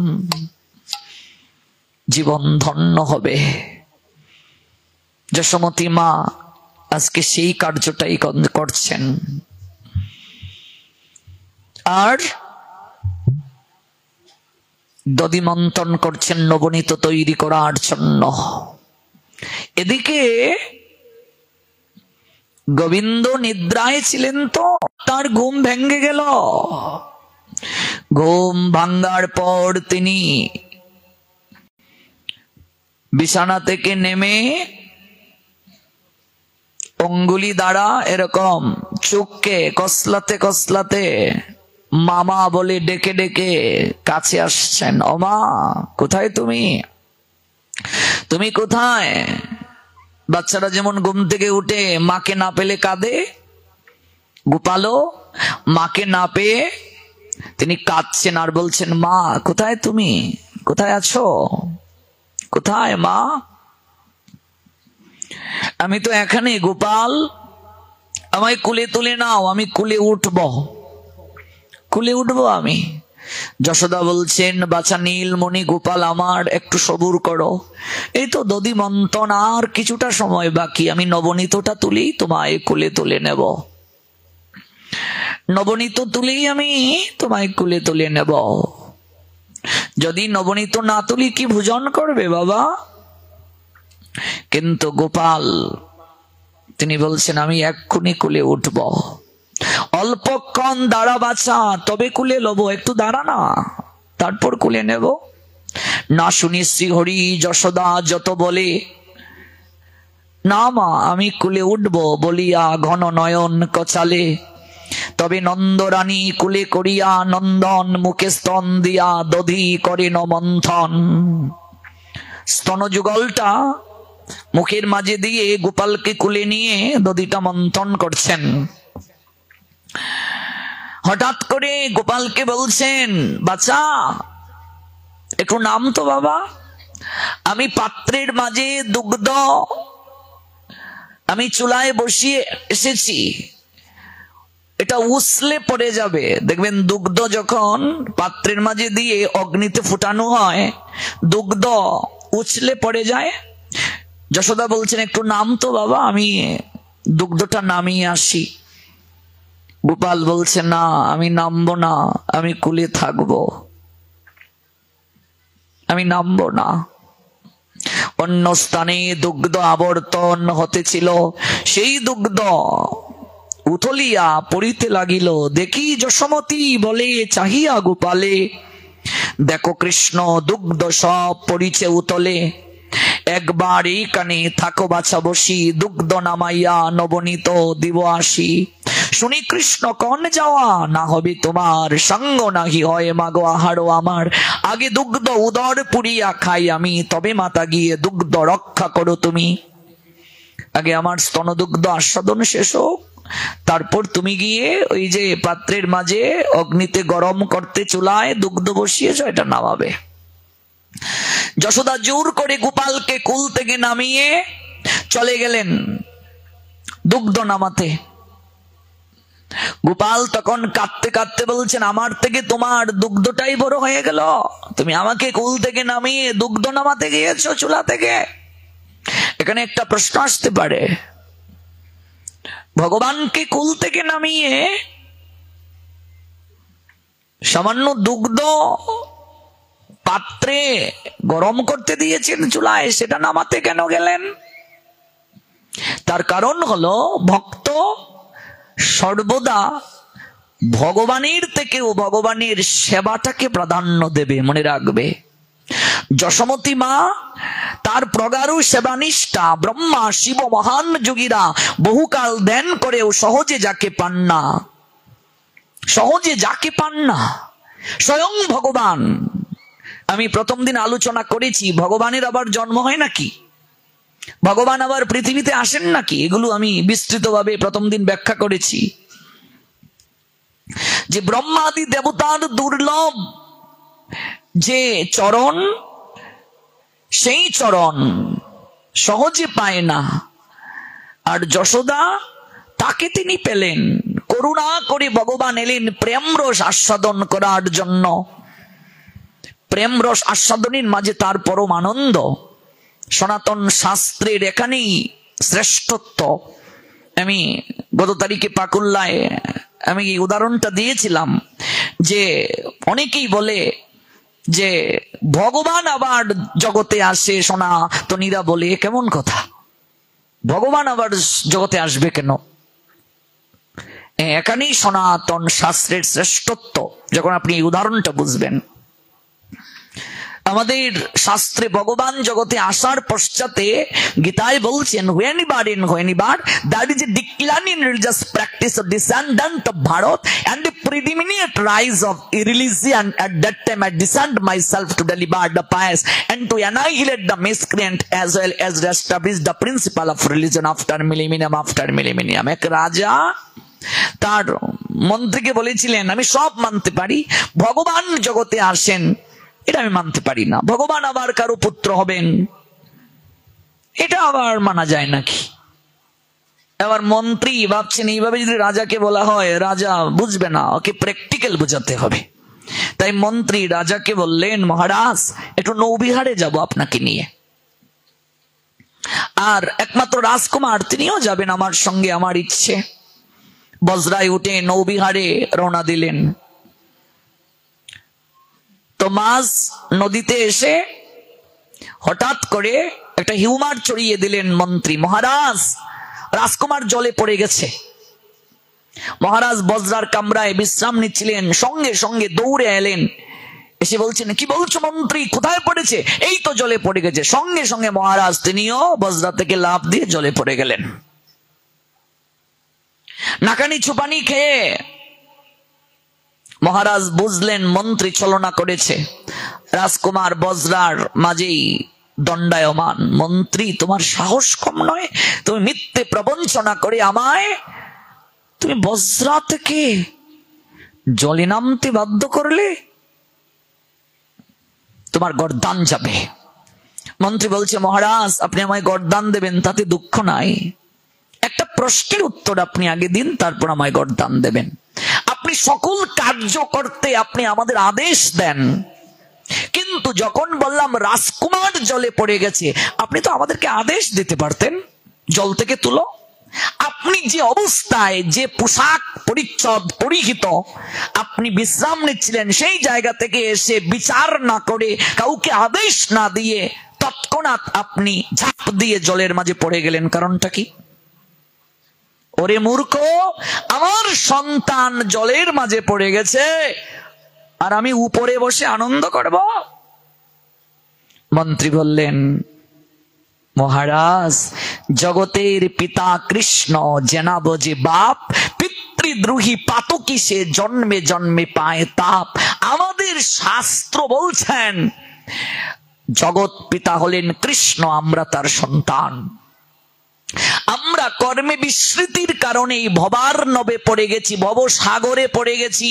এই সংসারটা সাগর, নিম্ন গতি প্রাপ্ত হয়ে গেছি আমরা। তাই জগৎ পিতা কৃষ্ণ সন্তানের এই নিম্ন গতি প্রাপ্ত হওয়ার কারণে তিনি বিচার না করে তার সন্তানকে কুলে তুলে স্বধামে গোলক বৃন্দাবনে নিয়ে যাওয়ার জন্য উপর থেকে করুণা করে তিনি জগতের বুকে আবির্ভূত হন। উপর থেকে করুণা করে নিচে নেমে আসেন। একমাত্র পৃথিবীতে সনাতন ধর্ম এই সিদ্ধান্ত দেয়, ভগবান কত করুণাময়, তিনি উপর থেকে করুণা করে আসেন, কিন্তু তার জন্মটা সাধারণ মানুষের মতো পিতামাতার মিলনে জন্ম নয়। জন্ম কর্ম চমে দিব্যম এবং ইয়াবেত্তি তত্ত্বত ত্যক্তা দেহম পুনর্জন্ম নয়েতি মামেতি সর্জুন। তিনি যে আসেন, তিনি আবির্ভূত হন, এটা আমরা ভাগবতে বহুবার জেনেছি আছে। এবং তিনি দুষ্কৃতিকারীর বিনাশ করেন, ধর্ম সংস্থাপন করেন, সাধুকে পরিত্রাণ করেন, আর ওই কর্ম সম্পাদনের মাঝে লীলারস আস্বাদন করেন। এটা তার আনন্দ। ওই আনন্দটা আস্বাদন করার জন্য তিনি আসেন। উপর থেকে করুণা করে তিনি নিচে নেমে আসেন। প্রত্যেক যুগে যুগে ভগবান আসেন, এসে জগৎ জীবকে উদ্ধার করেন। আনন্দ সন্তানের এই দুর্দশা দেখে তিনি উপর থেকে নিচে নেমে আসেন। ব্রহ্মাদি দেবতার দুর্লভ যে সাহচর্য প্রাপ্তি, অথচ যশোদা তাই পেল। কারণ এই যশোদার নন্দ মহারাজ পূর্বে ধরা এবং দ্রুণ ছিল, ব্রাহ্মণ ব্রাহ্মণী। ওরা কটুর থেকে কটুর আরাধনা করেছিল গোবিন্দকে পুত্র রূপে লাভ করার জন্য। গোবিন্দ যেন তাদের কুল আলো করে আসে, তাদের গৃহে আসে। এবং ওই ধরা স্তন পর্যন্ত কর্তন করে ফেলেছিল। এমনিতেই স্তনযুগল গোবিন্দ পান করছেন না ধরার, পূর্ব জন্মে। একদিন অতীত বেশে এলেন নারায়ণ, ব্রাহ্মণীরে বলেন শীঘ্র করাইতে ভোজন। ভিক্ষাতে গিয়েছে ব্রাহ্মণ, কিছুই নাই তার ঘরেতে। গোলক হতে গোলকপতি এলেন ধরাতে। সহজে কেউ পায় না তারে, পাইলে যে হয় কাঁদিতে। হাটে গেলেন ডাল চালের কারণ, মুদি বড়ে দিতে পারি বান্দা দেবী স্তন। আপন স্তন কাটিয়া বান্দা দিয়া ভোজন করান ব্রাহ্মণেরে। তখন ভগবান বলেছিলেন, পূর্বজন্মে তোমায় পরীক্ষা করলাম, আমি যে তোমার সন্তান হয়ে যাব, তোমার স্তন আস্বাদন করব, তুমি কতটা উৎসর্গ করতে পারো, তুমি মা হওয়ার জন্য তোমার মাঝে কতটা যোগ্যতা আছে ভগবানের মা হওয়ার জন্য। আমি তোমার সন্তান হয়ে সেই স্তনদুগ্ধ আস্বাদন করব। এই জন্য স্তনদুগ্ধ আস্বাদন করছেন, আর তাকে রেখে ওই দুগ্ধ নামাতে চলে গেছেন যশোদা। এখানে যশোমতী মায়ের প্রগাঢ় সেবানিষ্ঠা প্রকাশ পেয়েছে। ব্রহ্মা শিব মহান যোগীরা বহুকাল ধ্যান করেও সহজে যাকে পান না, সেই কৃষ্ণ এসে মায়ের সম্মুখে দাঁড়িয়ে আছেন, অথচ তার কোনো খেয়ালই নাই। কৃষ্ণ ভাবলেন আমার কিছু করা দরকার।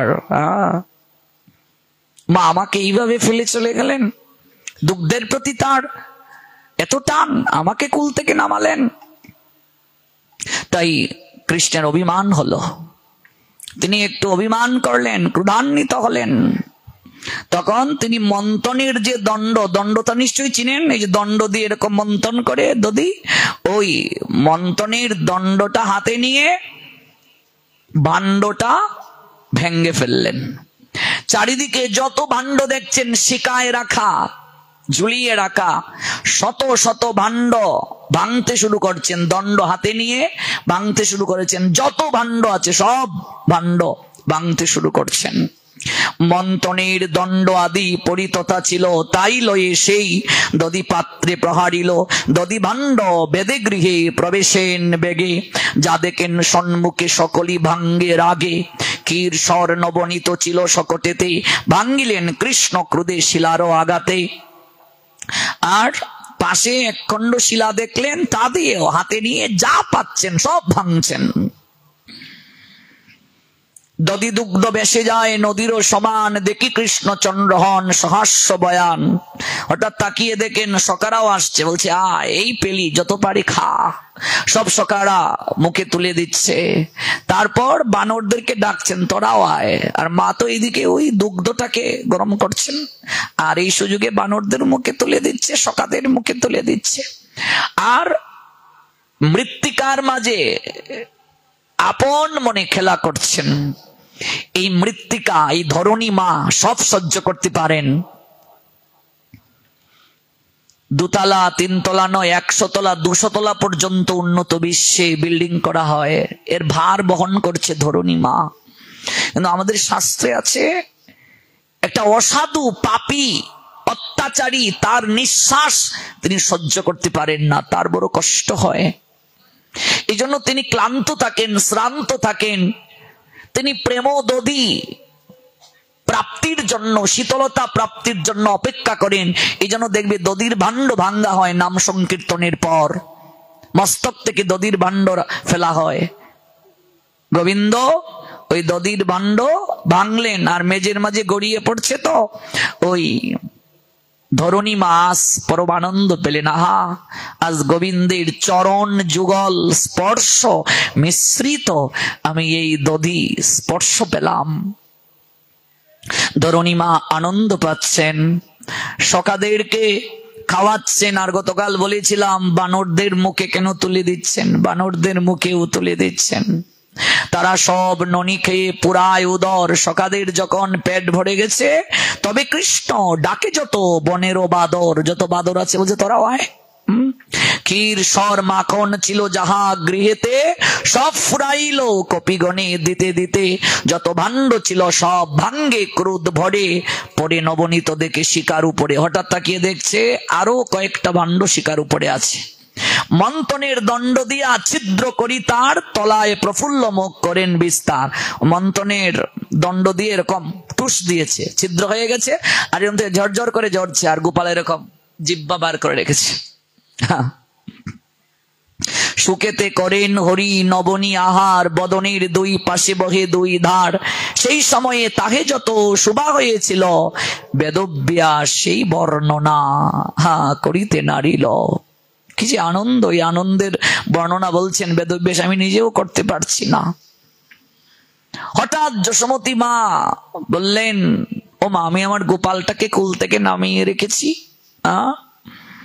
আমার গোপাল হয়তো কান্না করছে, যাই। তিনি যখন এলেন, এসে দেখলেন গড়িয়ে গড়িয়ে দুগ্ধ দধি সব যাচ্ছে। কি ব্যাপার, কি হলো? ঘরে প্রবেশ করে দেখলেন যেখানে দধি মন্থন হয় আলাদা গোপদের গড় থাকে, যেখানে দধি মন্থন হয়। দেখলেন শত শত ভাণ্ডের মাঝে একটা ভাণ্ডও নাই। এই যে ছবিটা আমার পিছনে টাঙ্গানো, এই ছবির রহস্য তো আমরা আস্বাদন করছি 3 দিন ব্যাপী। এই যে ছবির রহস্যটা, এবং এখানেও আছে, এই দেখুন, এই যে ছবির রহস্য। এই কার্তিক মাসে এই চিত্রপটটারই তো বেশি প্রাধান্য। আমরা যে কার্তিক মাস পালন করছি, সংযম জীবন যাপন করছি, শরীর সংযম, আহার সংযম, এই যে ছবির রহস্য, এটা নিয়ে আমরা শ্রবণ করছি। শত শত ভাণ্ডের মাঝে একটা ভাণ্ড অক্ষত নাই, সব ভাণ্ড ভাঙ্গা হয়ে গেছে। চারিদিকে বানরগণ খাচ্ছে, সখারা গোড়াগড়ি দিচ্ছে। আচ্ছা ভাবুন তো তখন মেজাজটা কেমন হতে পারে। পদ্মিনী গাভীর দুগ্ধের নবনীত কত আদর করে তিনি করবেন। আর দেখলেন মশলা বাটার যে শিল ছিল, ওই শিলটাও মেজের মাঝে ফেলা, শিল দিয়েও ভাণ্ড ভেঙেছে। শিলাখণ্ড দ্বারা। যশোমতী মা বললেন, এতদিন আমি শুধু নালিশ শুনেছি, বিশ্বাস করি নাই। ভাবতাম ব্রজ গোপিকারা মিছে মিছে তোর নামে আমার কাছে বদনাম করে নালিশ দেয়। আজকে আমি নিজের চোখে যা দেখলাম, আজ আমাকে কেউ অবিশ্বাস করাতে পারবে না। আমি এত কষ্ট করে আমি ভোরবেলায় দধিমন্থন করার জন্য সেজে গুজে আমি প্রস্তুতি নিলাম, তুই সব ভাণ্ড ভেঙে ফেললি। নিজে খাচ্ছিস তো খাচ্ছিস, বানরদেরকেও খাওয়াচ্ছিস, আর যত তোর সৈন্য আছে, তোর বন্ধু সখা, ওদেরকেও খাওয়াচ্ছিস। আজকে কেউ তোরা রক্ষা পাবে না। সকালে আগেই দৌড় দিচ্ছে, বলছে যাচ্ছিস কোথায়, তোদের প্রধান কোথায়? লুকিয়ে আছে। বলছে ও মা, ওই দেখো ঘরের এক কোণে কপাটের এখানে লুকিয়ে আছে। মা বলছেন এইদিকে আয়, কানটা ধরে বলেন এইদিকে আয়, এইদিকে আয়। ও মা, এবারের মতো আমায় ছেড়ে দাও, আমি আর ননি চুরি করবো না, এবারের মতো আমায় ছেড়ে দাও। মা যখন একটু এরকম অঙ্গুলিটা একটু ঢিল করলেন, ছুটে দৌড়ে চলে গেলেন। গোপাল দৌড়াচ্ছে, মা যশোদাও পিছনে পিছনে দৌড়াচ্ছেন। কোথায় যাবি, কোথায় যাবি? চিৎকার চেঁচামেচি শুনে ব্রজ গোপিকারা ছুটে এসেছেন। কি গো যশোদা, ও এতদিন আমরা নালিশ দেই, তুমি বিশ্বাস করো না। যার পিতার নবলক্ষ দেনু আছে, সে কেন অন্যের বাড়িতে গিয়ে চুরি করবে? কত কিছু আমাদেরকে বলেছ, আজ বুঝো তোমার ছেলে কতটা দুষ্ট। সবার নালিশ আমলে নিয়ে আজকে আমি শাস্তি দেব। দড়ি নিয়ে আসো, আমি তাকে বন্ধন করব। দড়ি নিয়ে আসো। গোপাল ছুটছে, মাও পিছনে ছুটছেন। দড়ি নিয়ে আসো, আজ তাকে বন্ধন করব। মা হাতে একটা যষ্টি মানে একটা লাঠি, লাঠি নিয়ে দৌড়াচ্ছেন। লাঠি দেখে দৌড়ে পালাচ্ছে গোপাল। ভাবো, যে ভগবানের নাম শুনলে মহাকাল দৌড়ে পালায়, যে ভগবানের নাম শুনলে অসুর দৈত্য দানব অত্যাচারী রাজারা ভয়ে অস্ত্র ধারণ করতে সাহস পায় না, অথচ সেই ভগবান মায়ের হাতে লাঠি দেখে দৌড়ে পালাচ্ছেন। কারণটা কি? সনাতন দর্শন বুঝতে গেলে সাধনা ছাড়া সম্ভব নয়। উত্তেজিত আহার, উত্তেজিত ইন্দ্রিয় দ্বারা সনাতন বোঝা যায় না। ব্রহ্মাদি দেবতার দুর্লভ যে চরণ, গোবিন্দ চরণ, গোবিন্দ সাহচর্য প্রাপ্তি, সেই গোবিন্দ সব জায়গায়, ভগবান সব জায়গায় শক্তিশালী, একটা জায়গায় তিনি দুর্বল, ভক্তের কাছে। তাই ভক্তের হাতে আজ তিনি লাঠি দেখে দৌড়ে পালাচ্ছেন। সন্তান যত বড় হোক, মায়ের কাছে সর্বদা ছোট। ভগবান শিক্ষা দিচ্ছেন জগৎকে, মায়ের স্থানটা কোথায়, আচরণ করে শিক্ষা দিচ্ছেন। মায়ের স্থান কত ঊর্ধ্বে, মায়ের স্থানটা কোথায় দেখুন। মায়ের হাতে লাঠি দেখে দৌড়ে পালাচ্ছে ভগবান।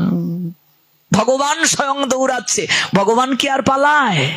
কিন্তু নিজে আচরণ করে জগৎকে শিক্ষা দিচ্ছেন, মায়ের স্থান কোথায় দেখো। মায়ের হাতে লাঠি দেখে থরথর করে কাঁপছেন। ও মা, এবারের মতো আমায় ছেড়ে দাও। দৌড়ে পালাচ্ছেন। মা পিছনে পিছনে যাচ্ছেন, তোকে আজ বাঁধবো, খুব অহংকার করে বলছেন, তোকে বাঁধবো। কিন্তু মনে রাখবে, যতক্ষণ পর্যন্ত অহংকার চিত্তে থাকে, গোবিন্দকে কোনোদিন বাঁধা যায় না। দুর্যোধন অহংকারের শিকল দ্বারা গোবিন্দকে বাঁধতে চেষ্টা করেছিল, বাঁধতে পারে নাই। গোবিন্দকে বাঁধতে গেলে প্রেমের দড়ি দরকার। প্রেমের বাঁধনে ভগবান বন্ধন স্বীকার করেন। যশোদা লাঠি হাতে নিয়ে পশ্চাতে পশ্চাতে যাচ্ছেন। কৃষ্ণ জানতেন আজ যদি মাতাকে ধরতে পারেন তবে আর রক্ষা নাই, কেননা আজ অনেকগুলো দুষ্কর্ম তিনি করেছেন। বৈষ্ণবাচার্যগণ এই লীলায় শ্রীকৃষ্ণ এতটাই মগ্ন হয়ে গিয়েছিলেন, তিনি ভয়ের অভিনয়ের পরিবর্তে মা যশোদার বাৎসল্য প্রেমের বশীভূত হয়ে সত্যি ভয় পেয়েছিলেন। তাই সর্বগ্রাসী কাল যার ভয়ে ভীত, সেই ভগবান শ্রীকৃষ্ণ আজ মায়ের হাতে লাঠি দেখে ভীত পলায়ন করছেন। মা যশোদার পক্ষে দ্রুত দৌড়ানি সম্ভব ছিল না। তার শরীর ও বেশভূষা দুই যেন তার সঙ্গে বিরোধিতা করছে। যে চুলের মাঝে মালতী ফুলের মালাটা ছিল, ওই মালাটা অভিমান করে চুল থেকে খসে পড়ছে। ওই মালতী পুষ্পের মালাটাই যেন বলছে, একটু আগে আনন্দ পেয়েছিলাম, আর ইচ্ছে ছিল তোমার চরণে ঝরে পড়বো, কিন্তু তুমি লাঠি হাতে নিয়ে প্রভুকে মারতে যাচ্ছ, তাই তোমার চুলে আর থাকতে চাই না। ওই মালতী ফুলের মালাটা খসে পড়লো চুল থেকে। কমরের বিছাটা সেও যেন আজ কষে পড়তে চায়। এদিকে টিকলিটা ওই জায়গা থেকে সরে গেছে, টিকলিরও যেন অভিমান হয়েছে। কান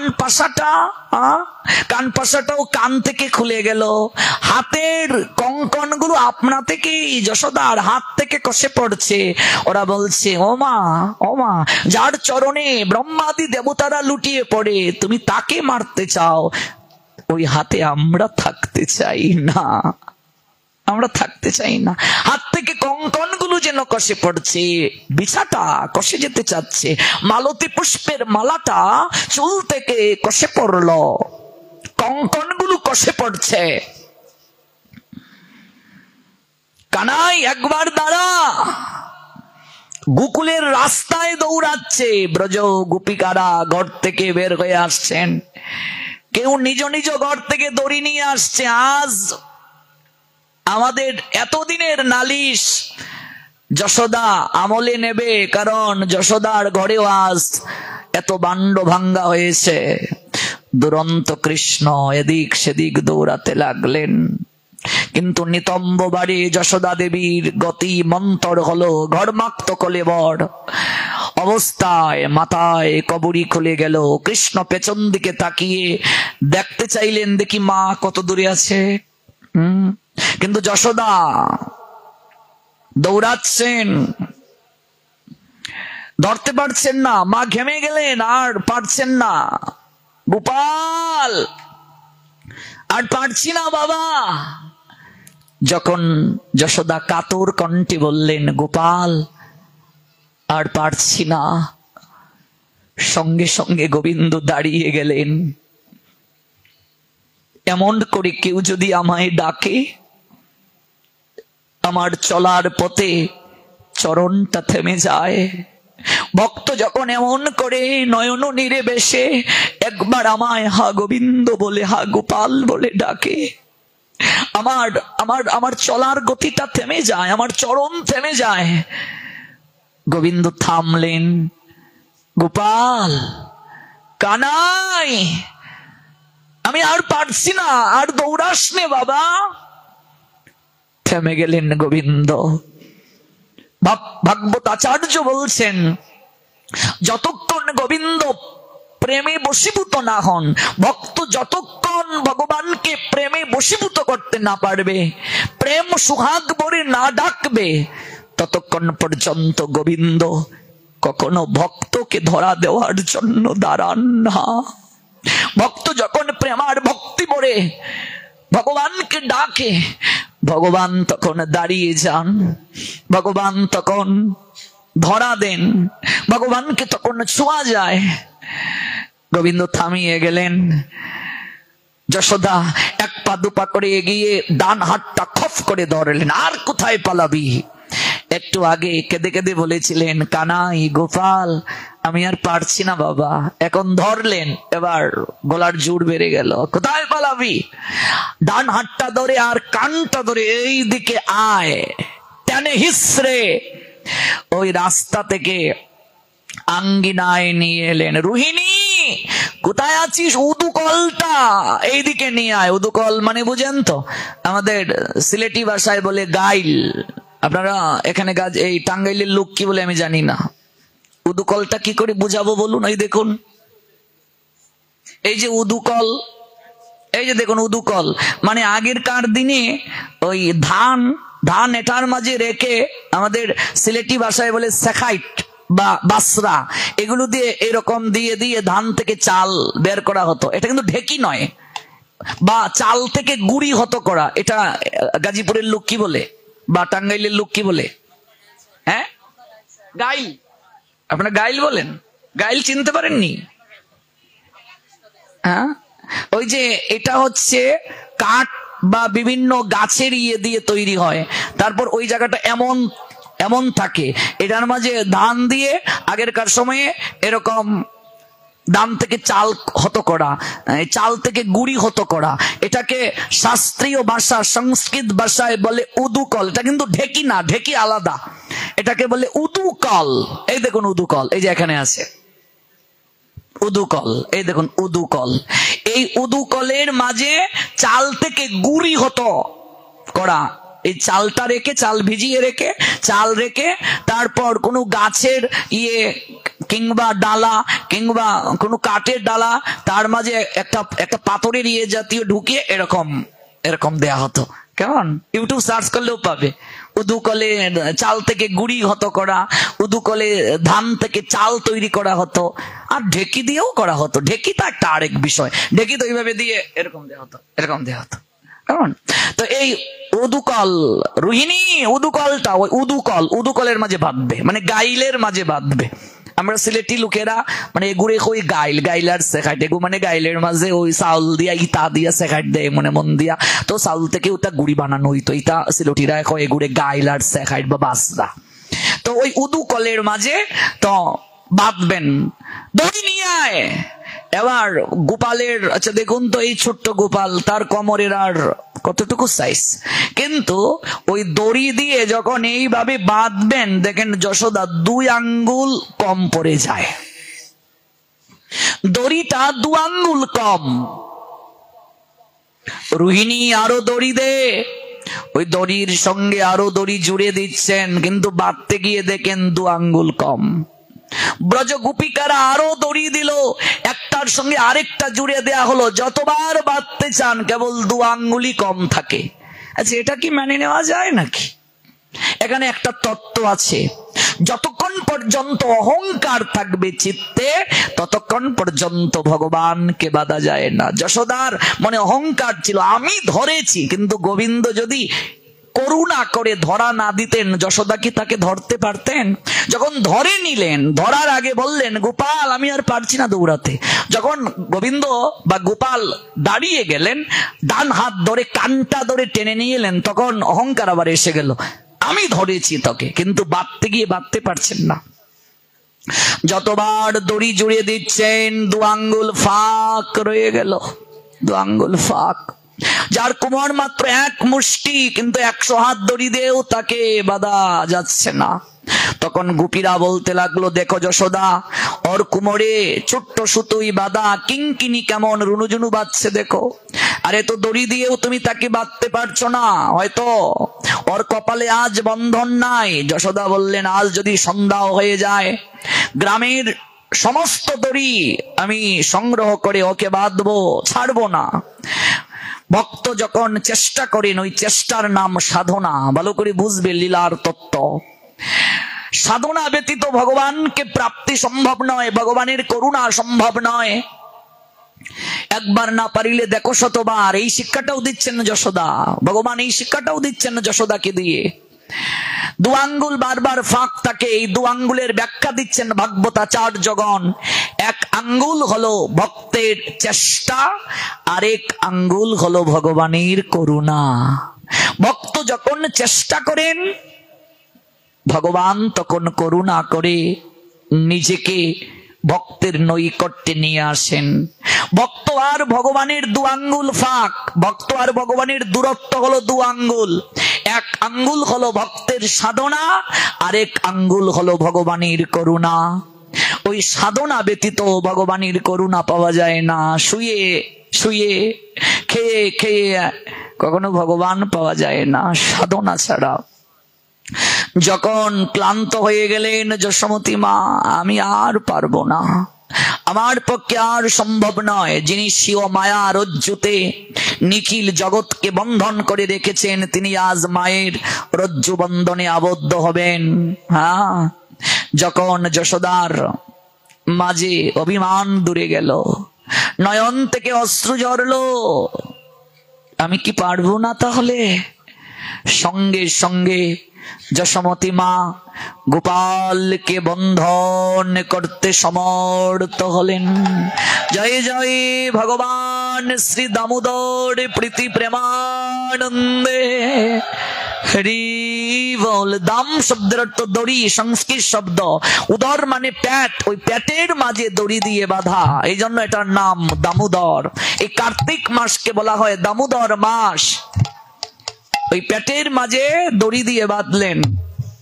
ব্রহ্মাদি দেবতার দুর্লভ যে ভগবানের সাক্ষাৎ, সেই ভগবানকে আজ ভক্ত প্রেমের রজ্জু দ্বারা, এই রজ্জুটা সাধারণ রজ্জু নয়, প্রেমের রজ্জু, প্রেমের রজ্জু দ্বারা, বাৎসল্য রজ্জু দ্বারা সন্তানকে বাঁধলেন। মায়ের বাৎসল্য প্রেম দ্বারা সন্তান বশীভূত হয়, বাৎসল্য প্রেম রজ্জু দ্বারা ভগবানকে বাঁধলেন, বেঁধে রাখলেন। আজ সারাদিন তুই থাক, সারাদিন ওই উদুকলের মাঝে বন্ধন অবস্থায় থাক, যে ওর বন্ধন মুক্ত করবে আমি ওকে পেটাবো বলে দিলেন। যে ওর বন্ধন মুক্ত করবে তাকে আমি পেটাবো। বলরাম এলেন, হঠাৎ দেখলেন আঙ্গিনার মাঝে, উদুকলের মাঝে গোপাল বাঁধা। বলরামকে দেখে গোপাল বলছে, ভাই এ ভাই ভাই আমায় একটু ছাড়িয়ে দে, আমায় একটু ছাড়িয়ে দে। মা, বলরাম ডাকছে, এই কে রে? বলাই, কাকে বাঁধছো তুমি? এক্ষুনি ছেড়ে দাও। কাকে বেঁধেছি? কাকে বেঁধেছো তুমি জানো? স্বয়ং নারায়ণকে তুমি বেঁধেছো। তাকে বেঁধে রেখেছো? নারায়ণ? হ্যাঁ, ও যদি নারায়ণ হয় তাহলে তুই কে? বলাই রেগে বলছেন, আমি অনন্তনাগ, আমি সংকর্ষণ, এই পৃথিবীকে আমি বহন করে থাকি। বাহ, একজন নারায়ণ আর একজন সংকর্ষণ, তাহলে এই জগতের আর কোনো ঘর পেলি না? সব ভগবান আমার ঘরে এলি কেন রে? আঙ্গিনায় ঝাড়ুটা হাতে নিয়ে বললেন, ওকে তো আমি দড়ি দিয়ে বেঁধেছি, তোকে ঝাড়ু দিয়ে আমি আজ তোকে পিঠের চামড়া খুলবো। হাতে যখন ঝাড়ু নিলেন, বলরাম বললেন, তুই থাক, আমি যাই। দেখো, যা লাঙ্গল দেখলে অসুরেরা দৌড়ে পালায়, মায়ের হাতে ঝাড়ু দেখে বলরাম দৌড়াচ্ছে, বলছে তোর শাস্তি তুই ভোগ কর, আমাকে নিয়ে জড়াস নে। বলরাম দৌড়াচ্ছেন, বাৎসল্য প্রেমের কাছে ভগবানের ঐশ্বর্য পরাভূত হলো। ভগবান বন্ধন স্বীকার করে এই কার্তিক তথা দামোদর মাসে জগৎ জীবকে এই শিক্ষা দিলেন, আমি প্রেমের পাগল, আমি প্রেমের বন্ধনে বন্দী হই, আমি প্রেমের দ্বারা বন্ধন স্বীকার করি। শুকদেব গোস্বামী পাদকে পরীক্ষিত মহারাজ বললেন, তারপর কি হলো? তারপর কি হলো মুনিবর? আপনাদের মনেও প্রশ্ন জাগছে, তারপর কি হলো? আমরা আজ রাত এবং কাল সারাদিন পর্যন্ত গোপালকে, ভগবানকে আমরা এই গাইলের মাঝে বাধা অবস্থাতেই রাখি। তিনিও তো আমাদের আধ্যাত্মিক, আদি ভৌতিক, আদি দৈবিক এই দুঃখের দড়ি দিয়ে সংসারে বেঁধে রেখেছেন। তিনিও একটু বুঝুন বন্ধনের যন্ত্রণা কেমন। আমরা আগামীকাল কি করে গোপাল বন্ধন থেকে মুক্ত হলেন, আমরা সেই লীলা শ্রবণ করব। তবে এই রাধা গোবিন্দ মন্দিরে নয়, পাকুল্লা শ্রী শ্রী রাধা বল্লভ মন্দির প্রাঙ্গণে। ভিডিওটি আপনার ভালো লাগলে লাইক, কমেন্ট এবং সাবস্ক্রাইব করুন।